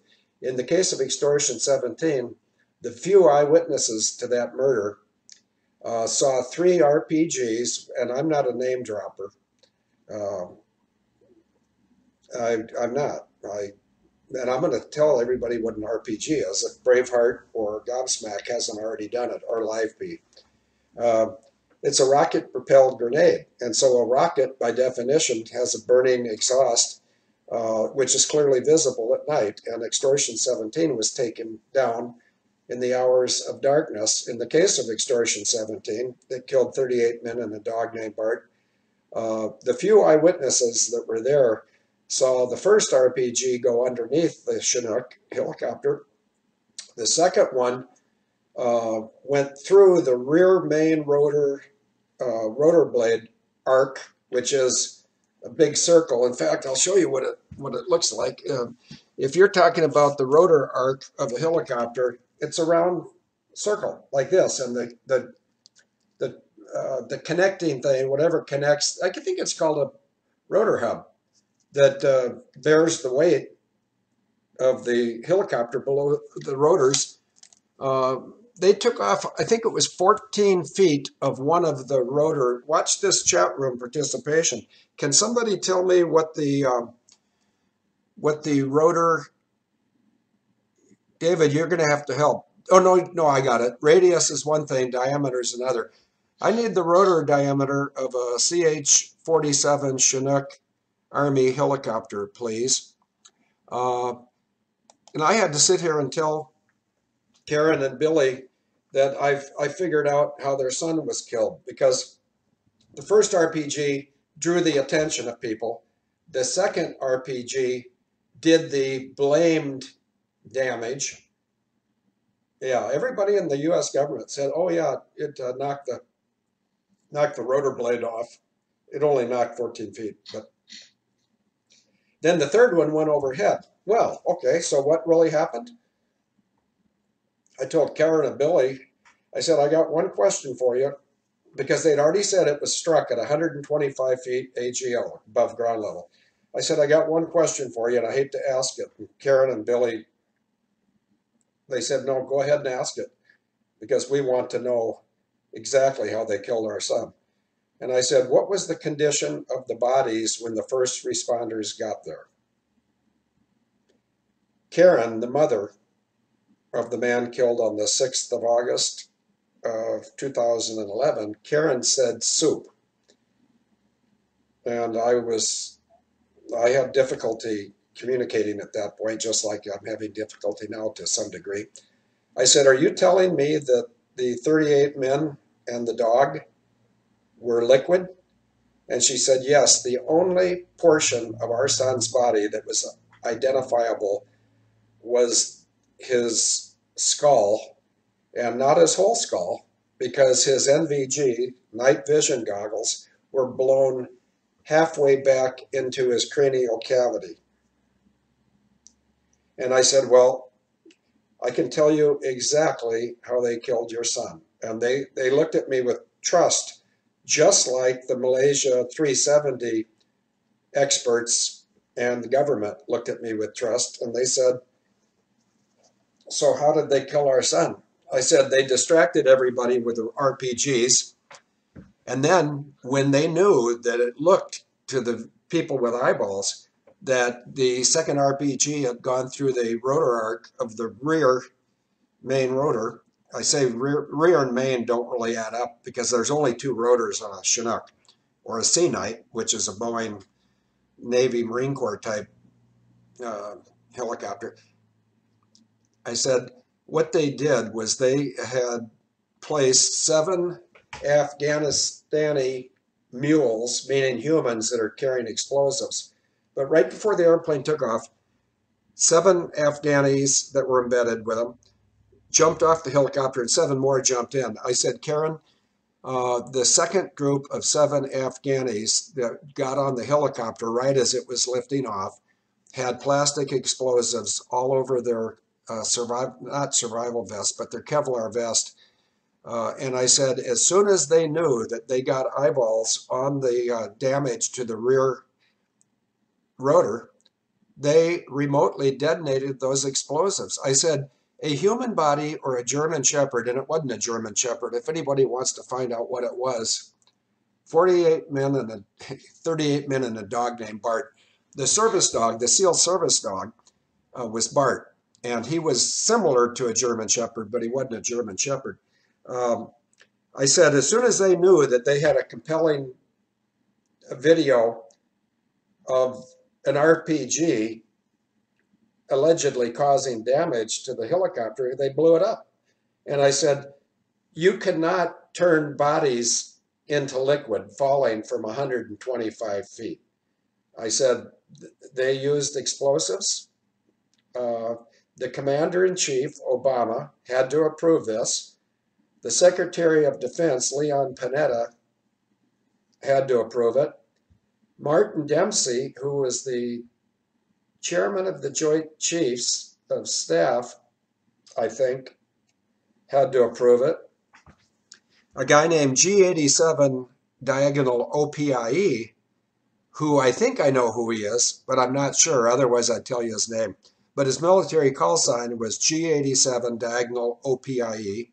And someone out there within the sound of my voice knows who that is. And, I'm easy to find, FIELDMCC at yahoo.com, and I've never burned a source. And the fifth name was then Lieutenant Colonel Thomas Rickard, Rickard, who last time I heard anything about him, he was a full colonel down at MacDill Air Force Base, where I lived from 1951 to 1959 at 12 Garden Drive, MacDill Air Force Base, and I attended Tinker Elementary School. So, who wants me in court? David, over to you. Yeah, and as you talk, Phil, as opposed to, how we started, I feel you're totally at home and totally committed and totally genuine when you're talking about the what and how to the parents of Carson Bourne.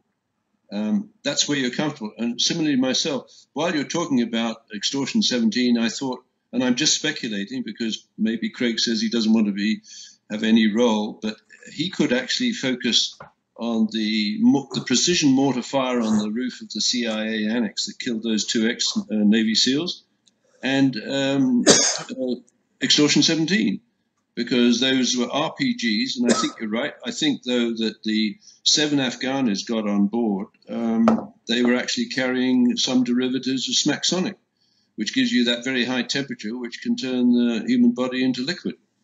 So my dream team, plus any others who want to or feel qualified to jump on board, I would do the pig farm and the Twin Towers because that's connected through Howard Lutnick's wagering system.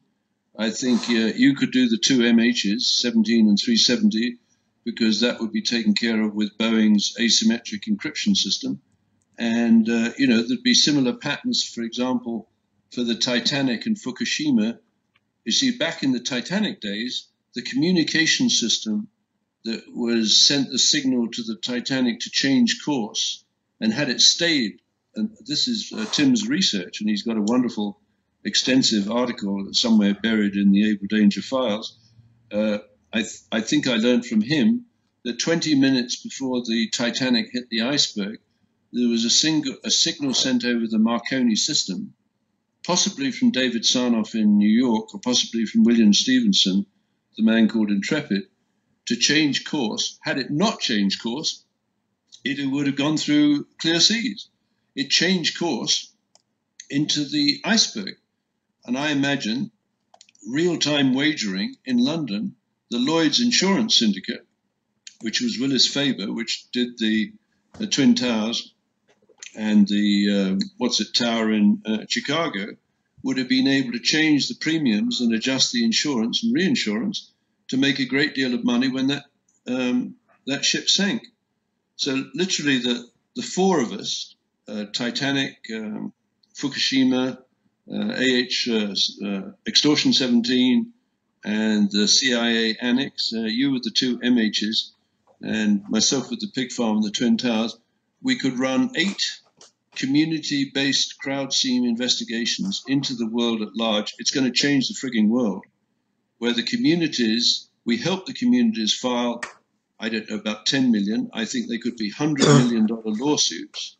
And remember, Serco is the preferred command and control CSI provider to Boeing, right? So, Yep. but they would understand how to use these patented devices. They're the operator of the United States Patent Office, the operator of the Defense Ammunition Center, which, for all I know, supplied the mortars to shoot down AH-47 and the special weapons and tactics devices inside the satchels of the Afghanis who got on that vehicle, that airplane at the last minute. So that's a formidable thing. And the idea that I like about that is Serco is then paralyzed. It doesn't know which particular action by the community it should respond to. And it certainly can't take out them all because it's exposed by its action. Inaction is its principal benefit up to now. It's been able to ignore every attack. Over to you.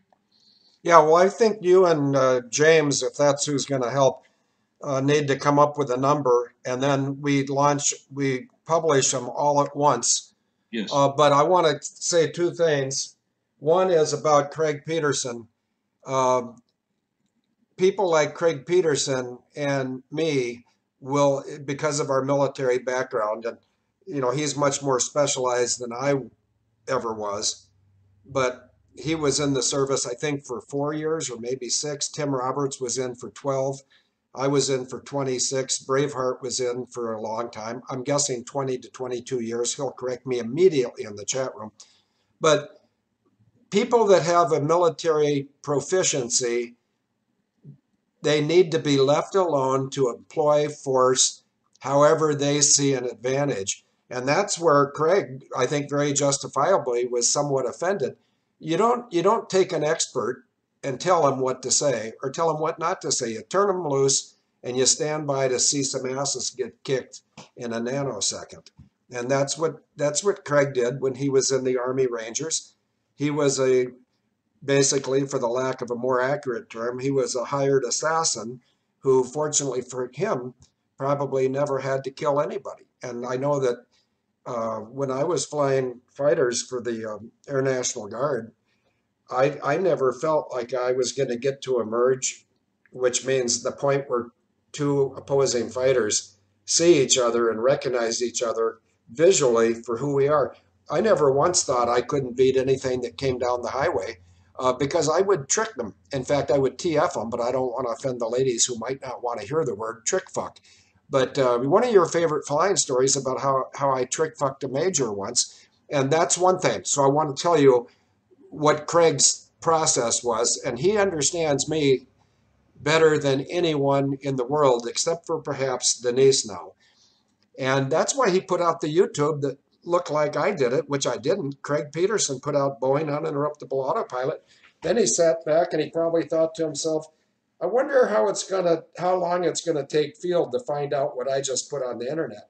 But he knew long before he pushed the send button or the enter button that any engagement he wants to enter into in my name, go ahead. They can only kill me once. Why should they kill me and Craig Peterson if they can just kill me? And if anybody wants to kill me, I would suggest that you're a little fucking late because the damage is done. The chickens are coming home to roost. Now, in a more settled and professional response, someone, and I already forgot who it was, but I'll bet you, I'm pretty sure it was Braveheart. I had asked for the rotor arc diameter of that helicopter, and I'm going to publish it right now, even though I got it 5 or 8 minutes ago. There it is, and I'm going to ask you, since you're a mathematician, I want you to help me with this, David. If the rotor diameter is 60 feet, and What is the rotor radius? If the diameter is 30 feet. Yes, very good. Now, see, I never ask you a question you can't answer.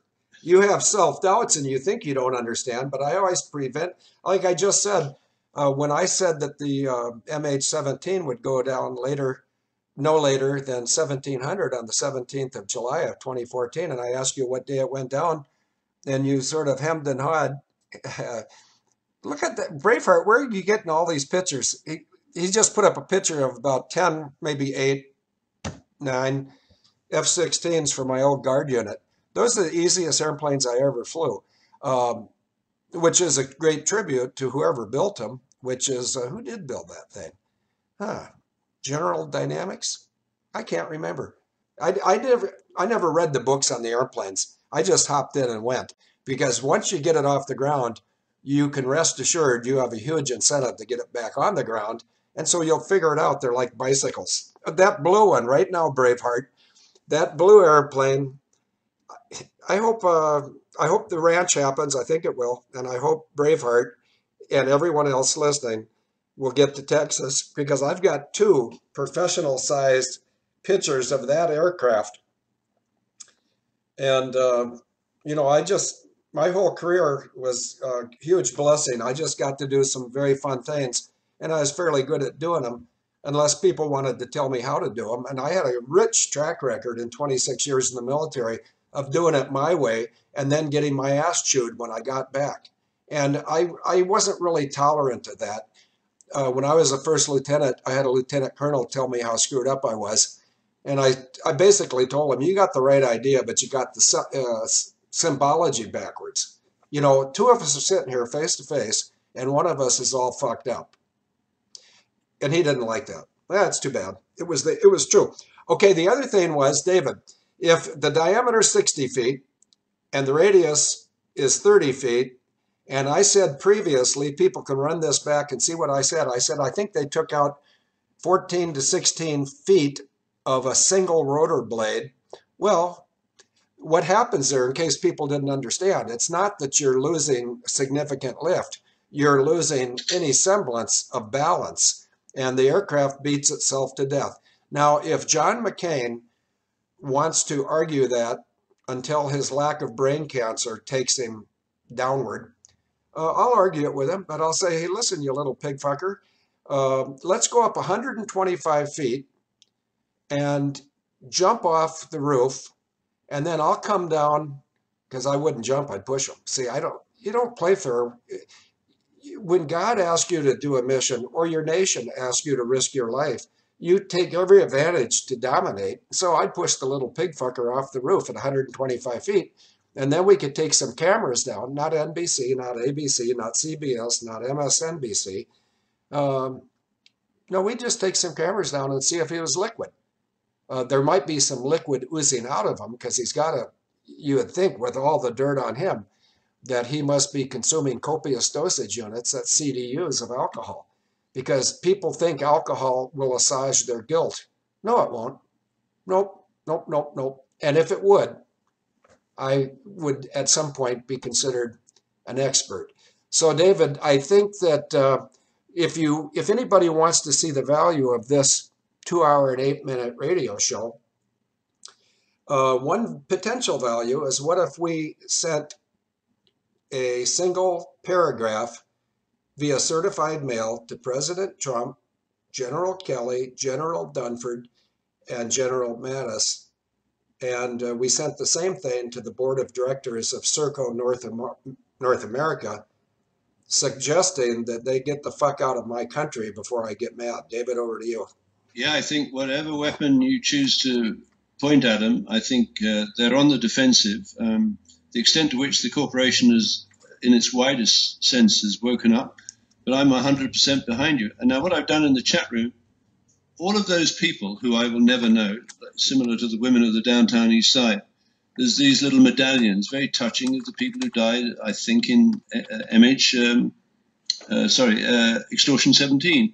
And further down is a picture of the women from the downtown east side. I'm sure, feel, as a Christian, or the people in the chat room, we make no distinction between the value of those lives. the women in the downtown east side who were taken out and slaughtered at the pig farm, or the people who died in Extortion 17. As far as I'm concerned, they're all human beings and they should have justice, right? Yep. And it's absolutely incredible that the connection between probably the women killed at the pig farm is through the patent office related to, for example, prisoner tracking and the technology of snuff films, right back to Howard Lutnick, who was the chief executive officer of Cantor Fitzgerald at the top of the North Tower, who was out of the tower very conveniently for him when 657 of his colleagues were died. Probably, you know, Field, I bet you they were turned into liquid. And I'll let you guess at why that might have happened. Well, there might have been, the temperature would be elevated enough to do what Smaxonic did to, that's your suggestion, and I have no reason to doubt you, what did to the Extortion 17 things. Yes. Yes, and so anyway, I just held up a book, and I asked someone to take a picture of me, and Gobsmack hasn't done it yet, but I'm sure he will. In fact, I'll hold it up again, just in case he was going to pour a refill. Oh, there, he put it up right before I said it. Boy, is he fast. This is a 2013 version of the Register of Alumni of the United States Naval Academy, of which I'm not proud, and somehow God got me in and got me out with a diploma. This book, you know, I like enlisted men and I like working men. I don't like officers and I don't like professionals. But this is a brand new copy, and if we get the ranch, and if Denise will allow me to give this away, because I got the real, this one's in a wrapper. The real one that I use all the time is at home in Denise's putzing chair. What I'd like to do is I'd like to put some names in a hat of enlisted personnel who have contributed mightily to Able Danger. In fact, I got to keep myself out of trouble now by not excluding anyone. Craig Peterson, Army Ranger, would be one. Tim Roberts, Air Force 12-year veteran who had too much IQ to drink Kool-Aid forever. And so after 12 years in the Air Force, he not only got out of the Air Force, he got out of the country. He's over in Japan. Bear with me. Braveheart was, Braveheart, you're going to think I'm sucking up to you. I'm not. You were the first name I thought of, but then I got more rational. I thought, well, which enlisted professionals have been around here the longest? Tim Roberts was the #1 guy to come into Able Danger as a former enlisted. Craig Peterson was shortly behind him, and he's made probably 1,000 images for us. Braveheart was the first one just because he's been putting up pictures. He's got my attention. I don't want to exclude anybody that's in the chat room. And if I exclude somebody that's not in the chat room, you should get in the chat room. I want to say hi to Hugh. Hugh is the man that when he's on a mission with Able Danger, he's known as Agent Vulcan. And he has a female accomplice whose name is Agent Troy. I want to remind him that on the 14th, Denise and I will be getting up to Clangolan, Northern Wales, to kick off the combination Agent Gumball, Operation Gumball and Operation Sandy Wreath. Enlisted people. I'm down to Hugh. Of course, he's from Wales. Jack Mack, I don't think, was in the service at any point. And if I'm Karen Carpenter, that's an interesting name. Bless the beast and the children. Oops. Agent McHale was here. There you go. Thank you very much. Okay, what am I doing here? I'm looking for a list. I got another enlisted person. M4 Sabo is a Marine avionics expert with a big IQ. Is a Marine Corps fighter pilot avionics expert. So he and I hold up the same Marine fighter pilot, very high regarded man named Bob Perry. I don't know if Bob Perry will ever hear his name spoken here. I hope so. He deserves it. Note of the Mark is a female married to a military professional whose name is Barefoot Cavalry when he's on a mission.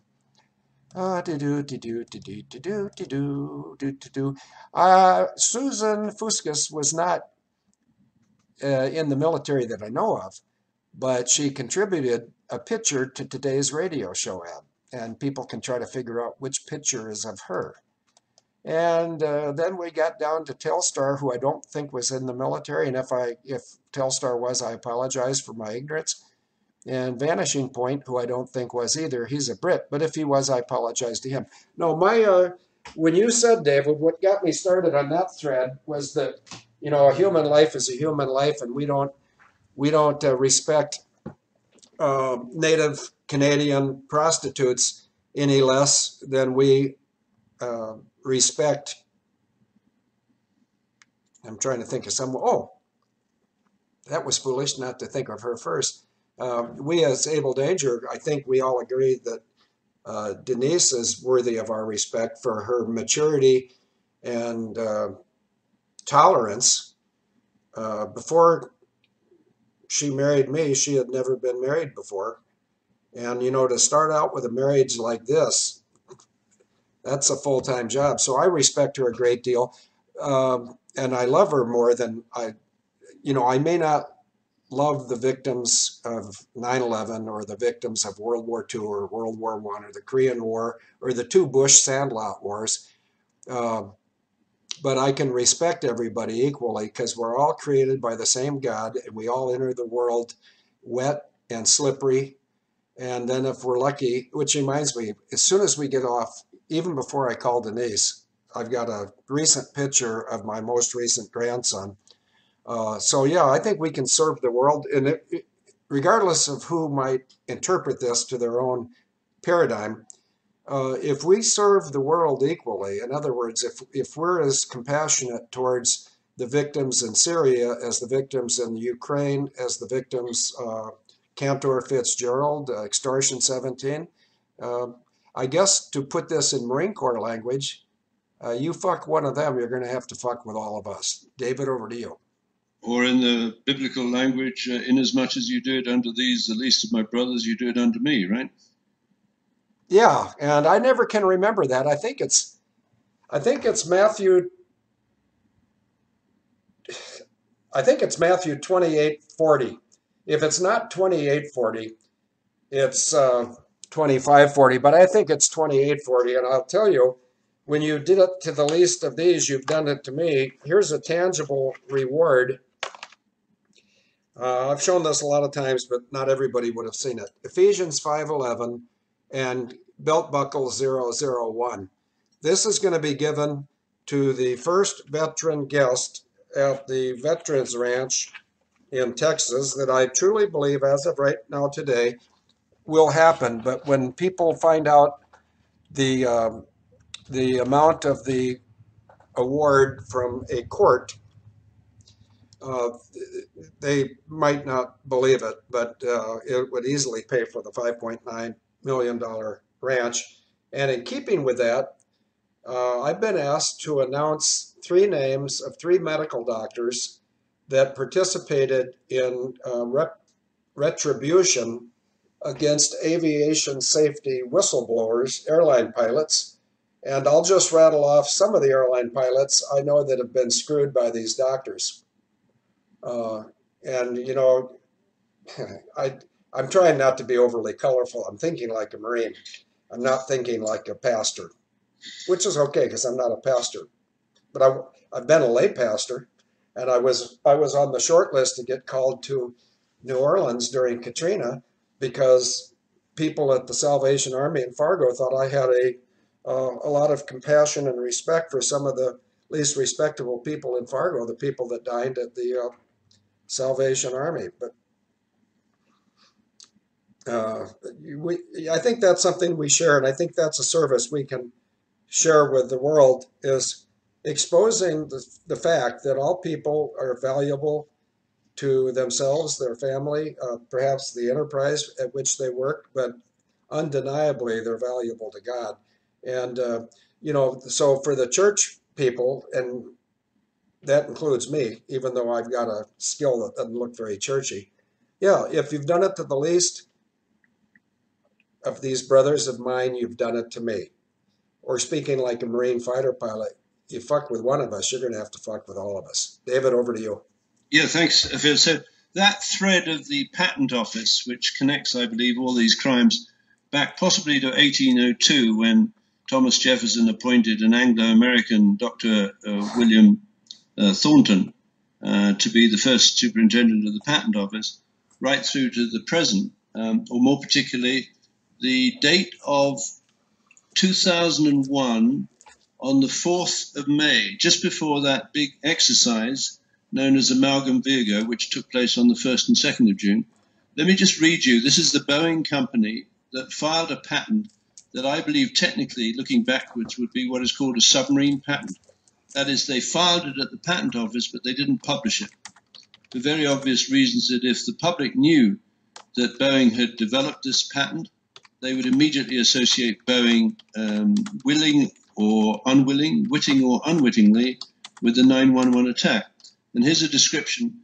The description of the patent is encryption for asymmetric data links, filed by Boeing on the 4th of May of 2001. Abstract. A method is provided for asymmetrically encrypting data communicated between a ground platform and multiple airborne platforms. The method includes packet encrypting ground-based data so as to preserve routing information while encrypting the remaining data. The packet encrypted data is then transmitted to the airborne platforms. The method also includes the bulk encrypting of airborne-based data so as to maximize security. The bulk encrypted data is then transmitted to the ground platform. So on 911, there was a header that was encrypted to one level that told all the various participants in the flying exercises of 911, the decoy and drone maneuvers.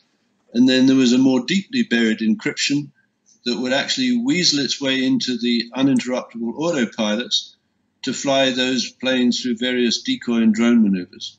So at one level, the American public and the military, they thought they were participating in an innocuous exercise without realizing there was the transmission of the data that guided the weapons platforms into the targets. So that was 2001, 05, which is May, and the 4th of May. And at that time, there was a Boeing director by the name of John Shalikashvili, who's now dead, who was sent by Clinton to China to brief the People's Liberation Army University in Beijing in 1997. And at the end of that speech, the transcription shows him saying, "My president has instructed me to leave behind details of all America's weapons programs." So Americans, my friends, there you have it. When John Shalikashvili got his gig as director of Boeing, he would have forced the move of Boeing from Boeing headquarters in Washington State down to Chicago, which is Obama land, and the Boeing Phantom Works office in the headquarters building, I believe, would have had access to this patent and the other patents in the custody of Serco in the patent office, and executed 911 out of Chicago. Over to you, Phil. Well, I just got an email, and let me check. I got it 8 minutes ago. I just saw it now. This one email, it's not an email, excuse me. It's a comment left on a YouTube, and the YouTube that has this comment is in the radio show ad. But just to show how quickly we can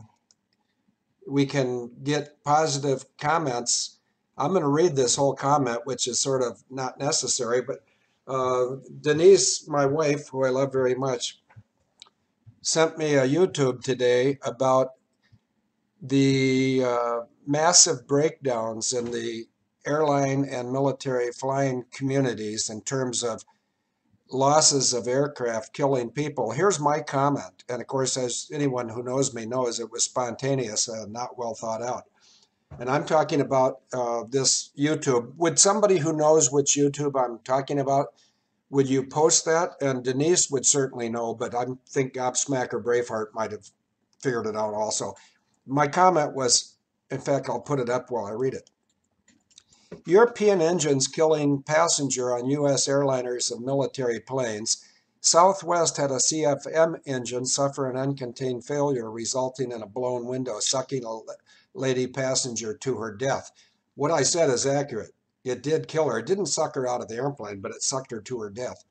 Then Rolls-Royce Trent engines on Boeing 787s have been proven insufficiently reliable to fly over long water routes demanded by many passengers. Like me, I'm going to England, 4,003-mile journey on Monday of next week. The UK, European, Canadian engine manufacturers perhaps need to be restricted from providing dangerous engines to U.S. airlines and the U.S. military. Okay, I got to scroll down here.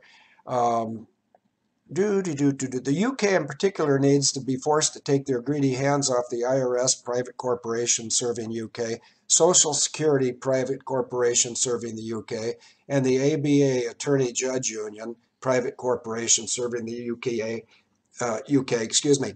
All fly-by-wire, glass cockpit, and FADEC equipped airlines. I'm going to read that again.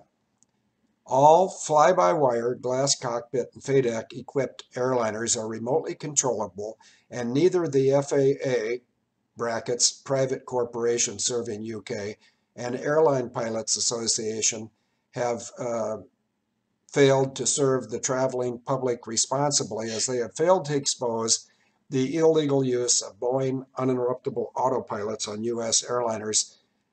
And here's a tip of the hat to Craig Peterson. My end of my comment is see YouTube Boeing uninterruptible autopilot. Now, I'm going to go back before David pulls his hair out, and I'm going to say that Isaiah 55:11 says, and so it is with the words of my mouth. Oops, can't wear that while I'm quoting. They will not depart from me and return void without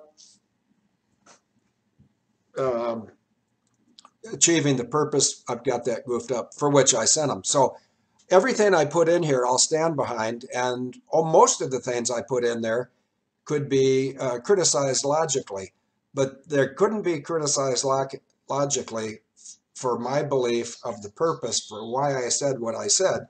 And so it's encouraging to me that a couple hours after I put that into YouTube, somebody read it and said they very much appreciate. And well, you can see it on the YouTube. I won't put words in that person's mouth. Thank you, Denise. I must be tired. I almost said Denise M. I think I know exactly who she is. So thank you, Denise, for putting that up. The comment I just put up 3 frames above it should be somewhere in that YouTube, which is only 5 minutes long. But the reason all these engine manufacturers and airlines are doing so many engine run-ups is they've been told by the FAA that Southwest can't be flying around with those crap engines. And by the way, I used to fly Airbuses with CFM engines, and they're not crap engines. They're really good. But if they're not maintained to their design specifications, then passengers are put at risk. The Trent engines, we talked about that a couple shows ago. The Boeing 787, which has very long legs, which means route capability, they're not going to have long legs anymore because now they're only allowed to go on flights that would not expose them to more than 1 hour and 40 minutes, or maybe it's 140 minutes. That's my official choice. In other words, they have to be within 140 minutes of land, and that doesn't mean Earth. It means a suitable airport at which to land.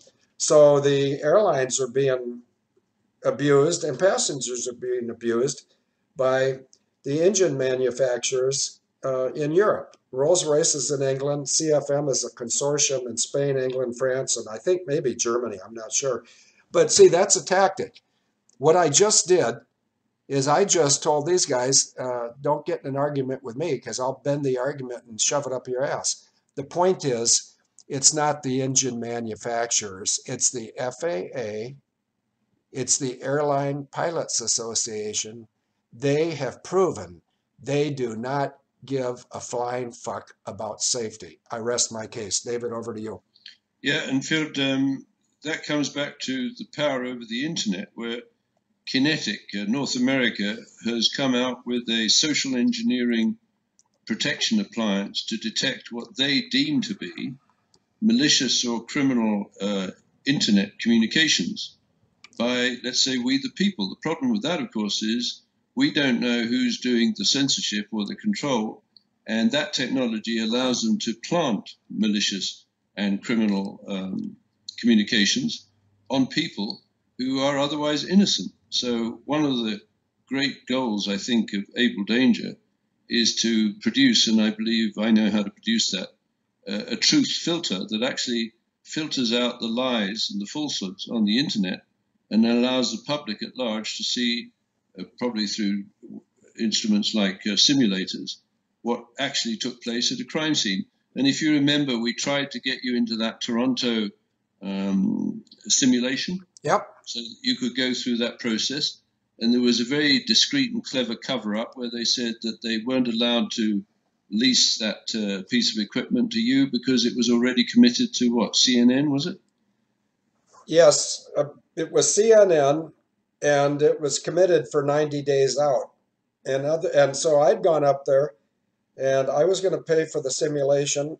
There were two people from Able Danger that were cooperating with me, and I'll make that offer. In fact, here you go. Now, David, here comes the mother lode of all thoughts from me anyway.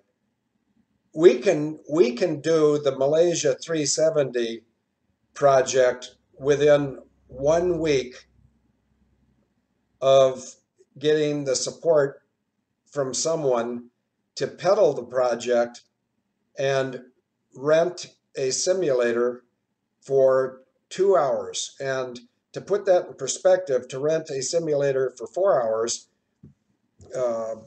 may be in the neighborhood of $1,000. So, and the way we would do this, in fact, I'm going back to who's in the chat room right now, and there's a if Braveheart or anybody else, but there'd be some logic applied. If we get a simulator, I've still got my airline costume, and I could go in and fly the Malaysia 370 profile with all the salient portions or operations, because we would read the checklist at the gate, we would taxi out, we'd take off, we'd make a right turn to a heading of 055, we'd pick up the 025 degree radial, and we'd fly north until we got the BITOD intersection, and then one of us, and in keeping with my true nature, the co-pilot, whoever he or she was, would probably be doing the flying. And when we get to BITOD, we would turn to the left 180 degrees, and I would turn to the co-pilot, male or female. In fact, it should be Denise, and if not Denise, Braveheart. But it could be anybody. I would just calmly, as I was notorious for not overreacting, I would probably say something spontaneously, and I think that should be a condition, that our dialogue is spontaneous, because the other party, the co-pilot, could use the checklist as the script, because you have to use the checklist. And unless this is a 777 co-pilot, they wouldn't know what to say spontaneously, but I do, because I've been talking about this since March.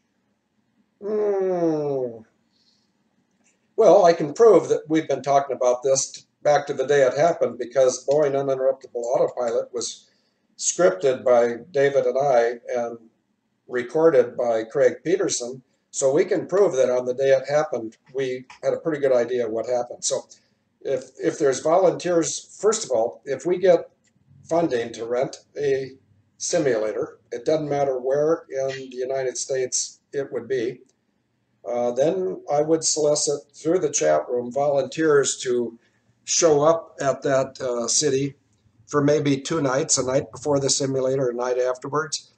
We would only need it for 2 hours, in which case a lot of you math gurus would say, wait a minute, that was a 7 or 8 hour flight. Yeah, but a lot of the flight, the pilots were dead, and there's nothing going on. So what we'd do, we'd need the pre-start checklist, taxi out, take off, fly to Baitad. I'd turn to the co-pilot who's flying and said, did you just reverse course, or am I imagining this? And see, they would know what to say. I didn't do it spontaneously, because they know that they didn't do it. I'd say, well, if you didn't do it and I didn't do it, do you understand what's going on and what just happened? And they'd say, no.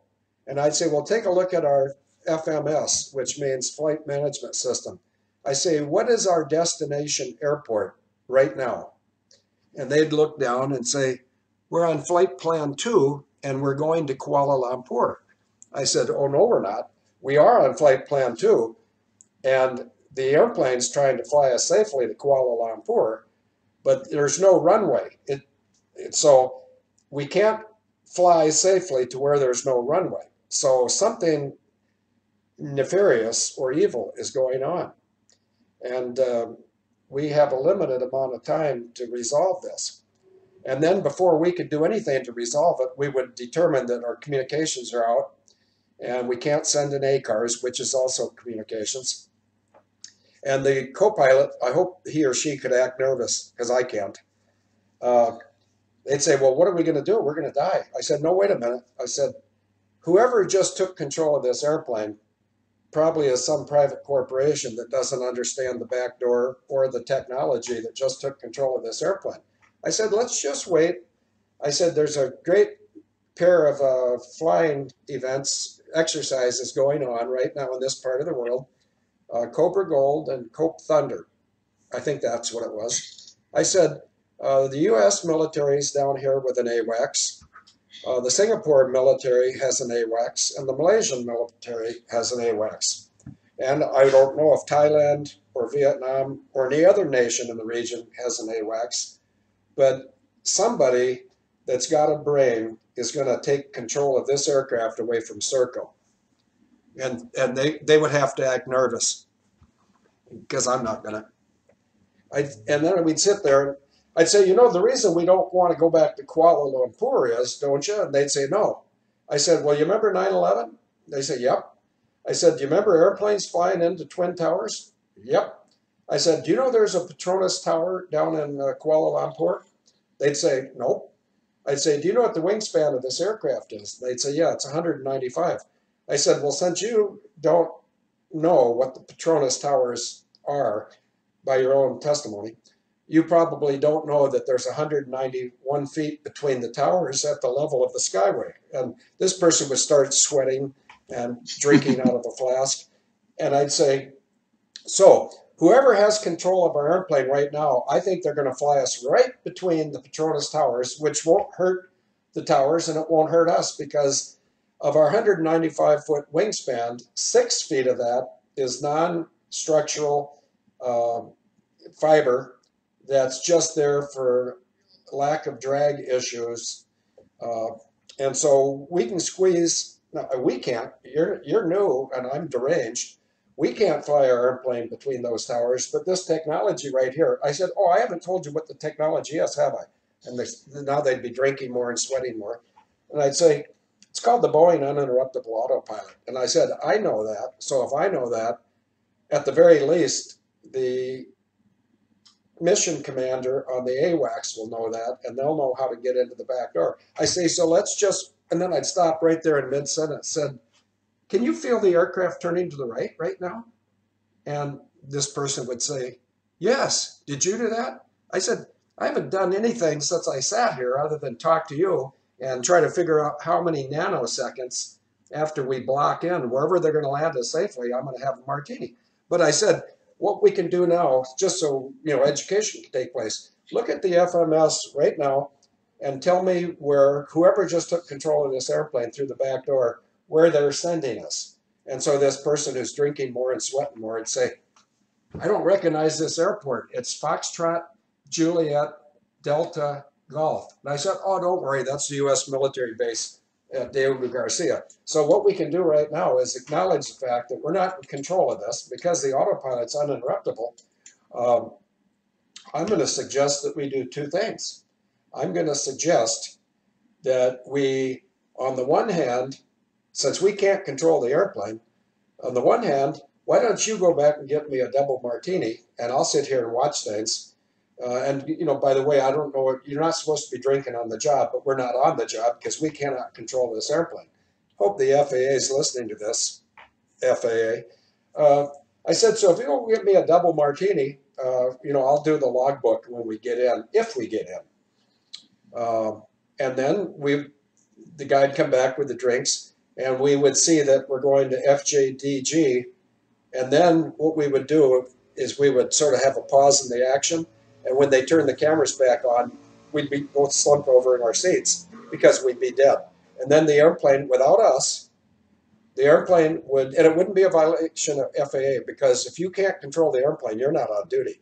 So if somebody said you shouldn't have a double martini if you're the captain of the airplane, well, then let me be the captain of the airplane and get that FADEC and get that BUAP and get the ATI out of the airplanes. Now, I've just given you 15 minutes of a script, David, and that's how easy it would be for me to go into a simulator and perform what really happened to Malaysia 370, and there's not one aviation expert in the world that could make a compelling argument that I'm nuts. And guess what, David? I'm not nuts. Over to you. No, you're absolutely right. And I'm just visualizing a docudrama along that score. And I've just popped in the invention, the patent abstract, again, filed by Boeing, that was priority date 1986, August the 15th. Now, that was a couple of years before that communication you got from your sister, right? And it was basically, it was describing a flight intervention management system that allowed an air traffic controller to jump in between the pilot and the flight management computer. And conversely, for a pilot, if they were so equipped, to jump in between the air traffic controller. Either way, this idea of imputing ad hoc waypoints into an aircraft, and particularly Boeing, it was around for a long, long time before your sister called up and asked for your advice. So when you said droning, I'm quite sure with her Con Air connections and her United States Justice Asset Forfeiture Fund, she had the resources and the money and the motive to convert the Con Air fleet so it could be flown robotically or skyjacked, if that's the right word. Remotely. Yeah, remotely. So what we got is the most extraordinary opportunity, I think, Craig. Sorry, Field. Enable danger. No, that's okay. Keep going. Which is to produce a 5-minute teaser, which is a sort of promotional video, which explains and justifies our potential role as a champion for a injured community to launch a crowdsourced, community-based action for damages for a large number of deaths against Serco, and in parallel with that, actually produce or get a documentary drama produced, which does a lot of the simulation work you've just described, where we focus on the what and the how, and we leave the why and the who further down the road. But if we deliver that to the community, we can empower injured communities around the world in every nation state and help to coordinate a movement that will bring down Serco and its investment bankers and its custodian bankers. Now, do we want them destroyed? I don't think so. We want to milk them for every penny that they can produce, plow that back into the injured communities. We can change the bloody world. Over to you. I agree with you, and that's probably a good time to wrap this up. Otherwise, we could go on ad nauseum.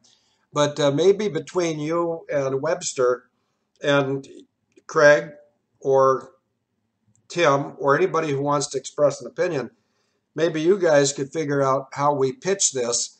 But if I was entrusted to pitching this, I would suggest that a potential sponsor for a 2-hour, well, we could do a 5-minute snippet for basically nothing. But if we did a 2-hour simulator, I know one sponsor that might be interested and have the balls to do this, and that's Vladimir Putin. Because he's had 3 of his airplanes taken down, and all 3 of those, I explained to him. I've got the emails to prove this, but I sent emails to him. In fact, without identifying the entire email address that I sent it to, I sent the explanation for the 3 aircraft, the Sukhoi Superjet, the Metro A321 over the Sinai Desert, which is controlled by Israeli air traffic control, by the way, And the Christmas morning takedown of Tu-154M over Sochi, Sochi, I would think that Vladimir Putin would be willing to provide us a simulator for 2 hours, maybe as a sign of mutual respect for people who try to work for the good of humanity. And there's people who are probably choking now saying, Vladimir Putin, friend of humanity? No, you're not saying it. I am. I just did, and I'll stand by it.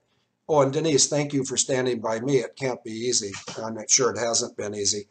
But if anybody anywhere in the world wants to sponsor 2 hours of simulator time, and I think the entire cost of that would be $1,000 to $2,000. I will provide the intellectual property, which I myself have a hard time saying because people wouldn't think that about me. But I can get in, I can spontaneously call for the checklist.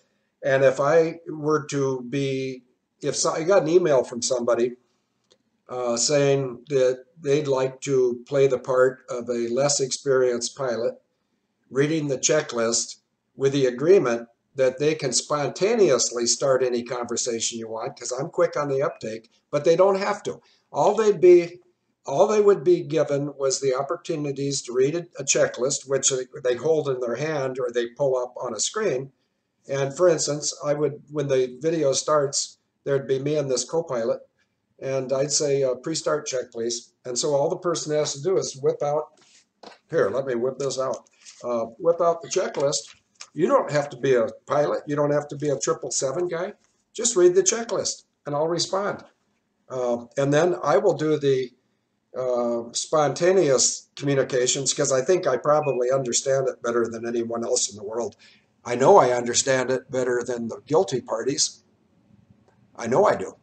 I think it's a project we could get done fairly quickly. It just takes some corporation that owns a simulator to have confidence in the enhanced safety value of the world's airliners if we put this out.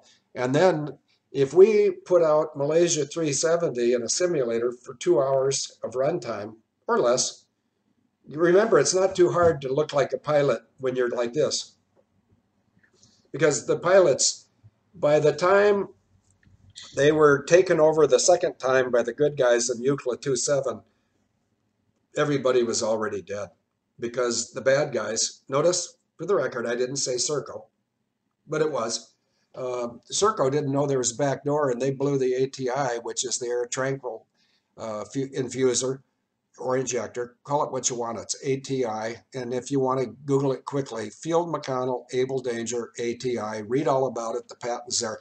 David, do you think we can call it quits pretty soon? I want to call up Denise and give her a good night message, which includes, I love you very much, Denise Irene Clark McConnell, and I'll see you Tuesday morning. When you get to London Heathrow Terminal 3 at about 9:30 to 10 o'clock, and you can find me where you always find me, which isn't a bar, so get your minds out of the gutter. I always sit in the same place, and then she wanders in, and Denise would be afforded the opportunity to be the purser or the lead flight attendant if she wanted to. I think that would bring value to the project too, but that's up to her. Now, I want to say that my email address is fieldmcc@yahoo.com.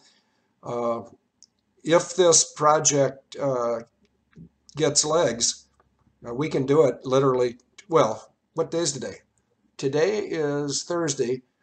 We could easily do it at a simulator in the United Kingdom on Wednesday of next week, because that would give me, I don't get jet lag like most people do, but the older I get, the more I'm subject to it.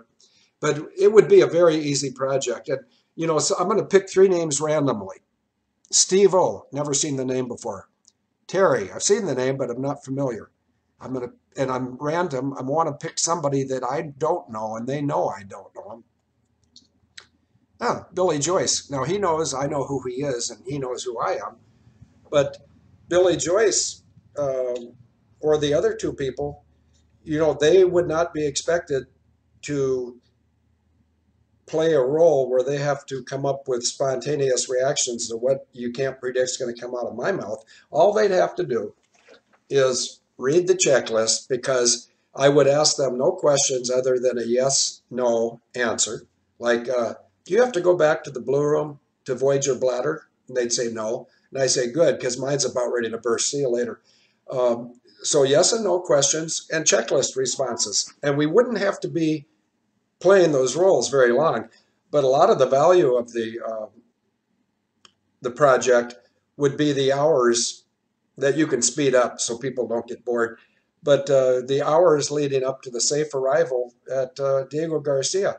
And if that project got done and it was popular, meaning if people believed they were getting the truth and it was putting pressure on the guilty parties to abandon their enterprise, I think all these other crime scenes would come looking for us and the price would go up. David, over to you.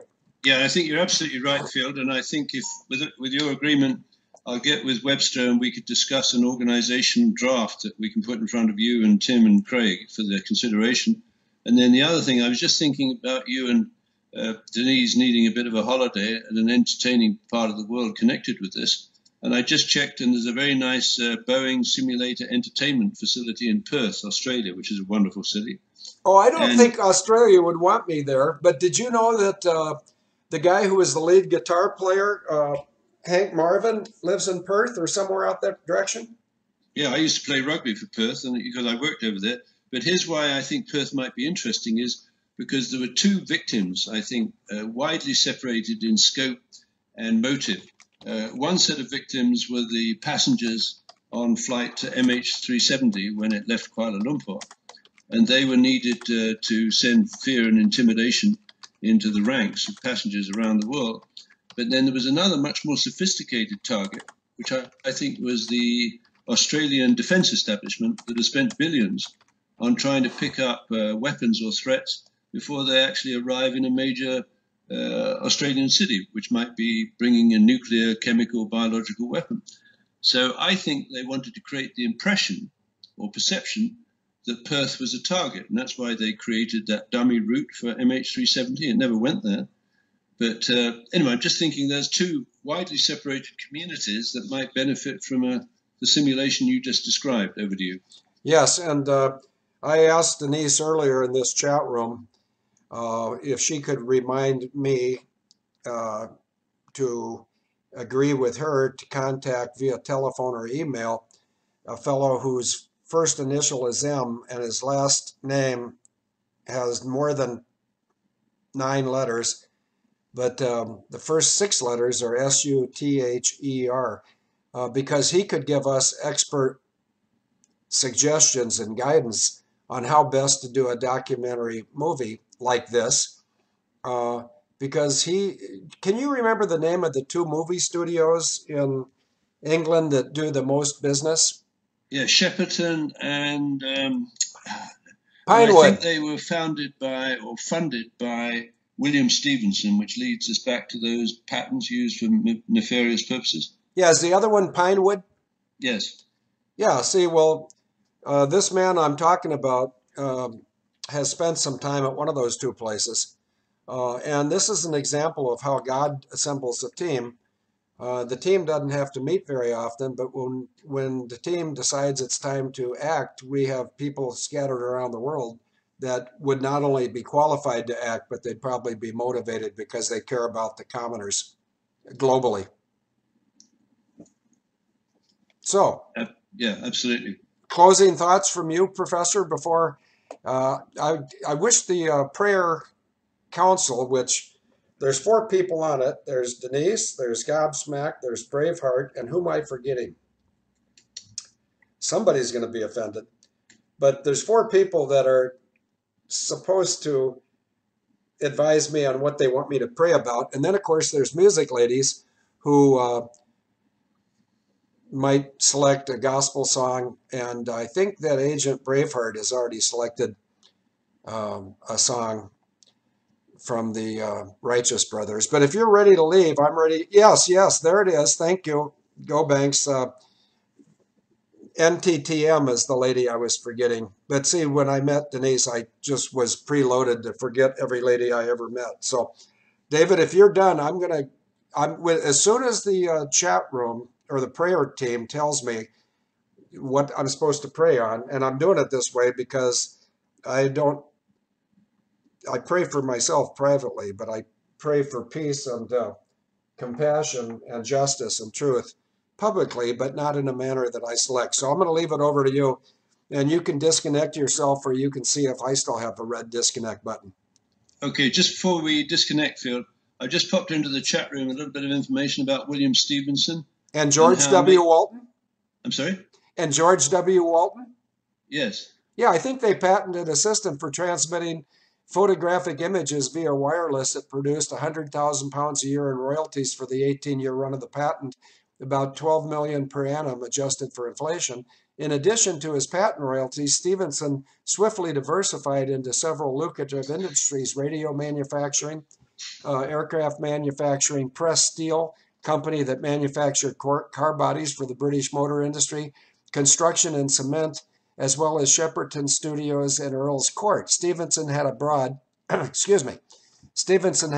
base of industrial contacts in Europe, Britain, and North America, as well as a group of contacts in the international film industry. Shepperton Studios were the largest film studios in the world outside of Hollywood. Now, David, the guy that I've mentioned, you know that he was either at Shepperton,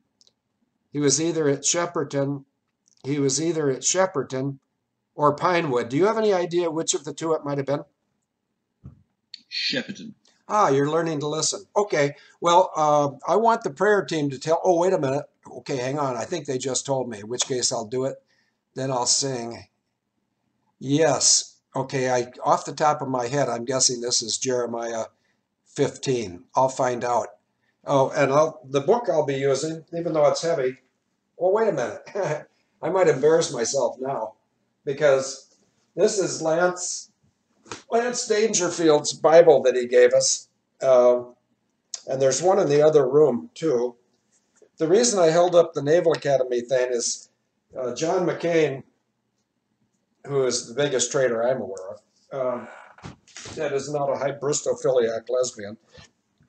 John McCain couldn't get through the Naval Academy on his own. His class standing was 893 out of 900, according to that book that I'll give to one of the veterans. And I saw a lady who I think her name might have been Love for Life, but there's a lady Air Force veteran, and there was another lady, I believe, whose initials are SF. But some enlisted person, or if I can't find a suitable enlisted, I'll give it to an officer if I absolutely have to. But I've got the name of his tutor off the top of my head. It was Ronald Foster, and he was coerced into being a tutor for the lumpjaw who could not academically possibly suffer brain cancer because he may not have one equipped. So if you're ready to say goodbye, I'm ready to. I'm going to use the version of the Bible I'm more familiar with. And while you say your parting comments, I'm just going to turn to Jeremiah 15 and make sure I'm in the right book. David, over to you. Okay, and I'll just say victory was mine.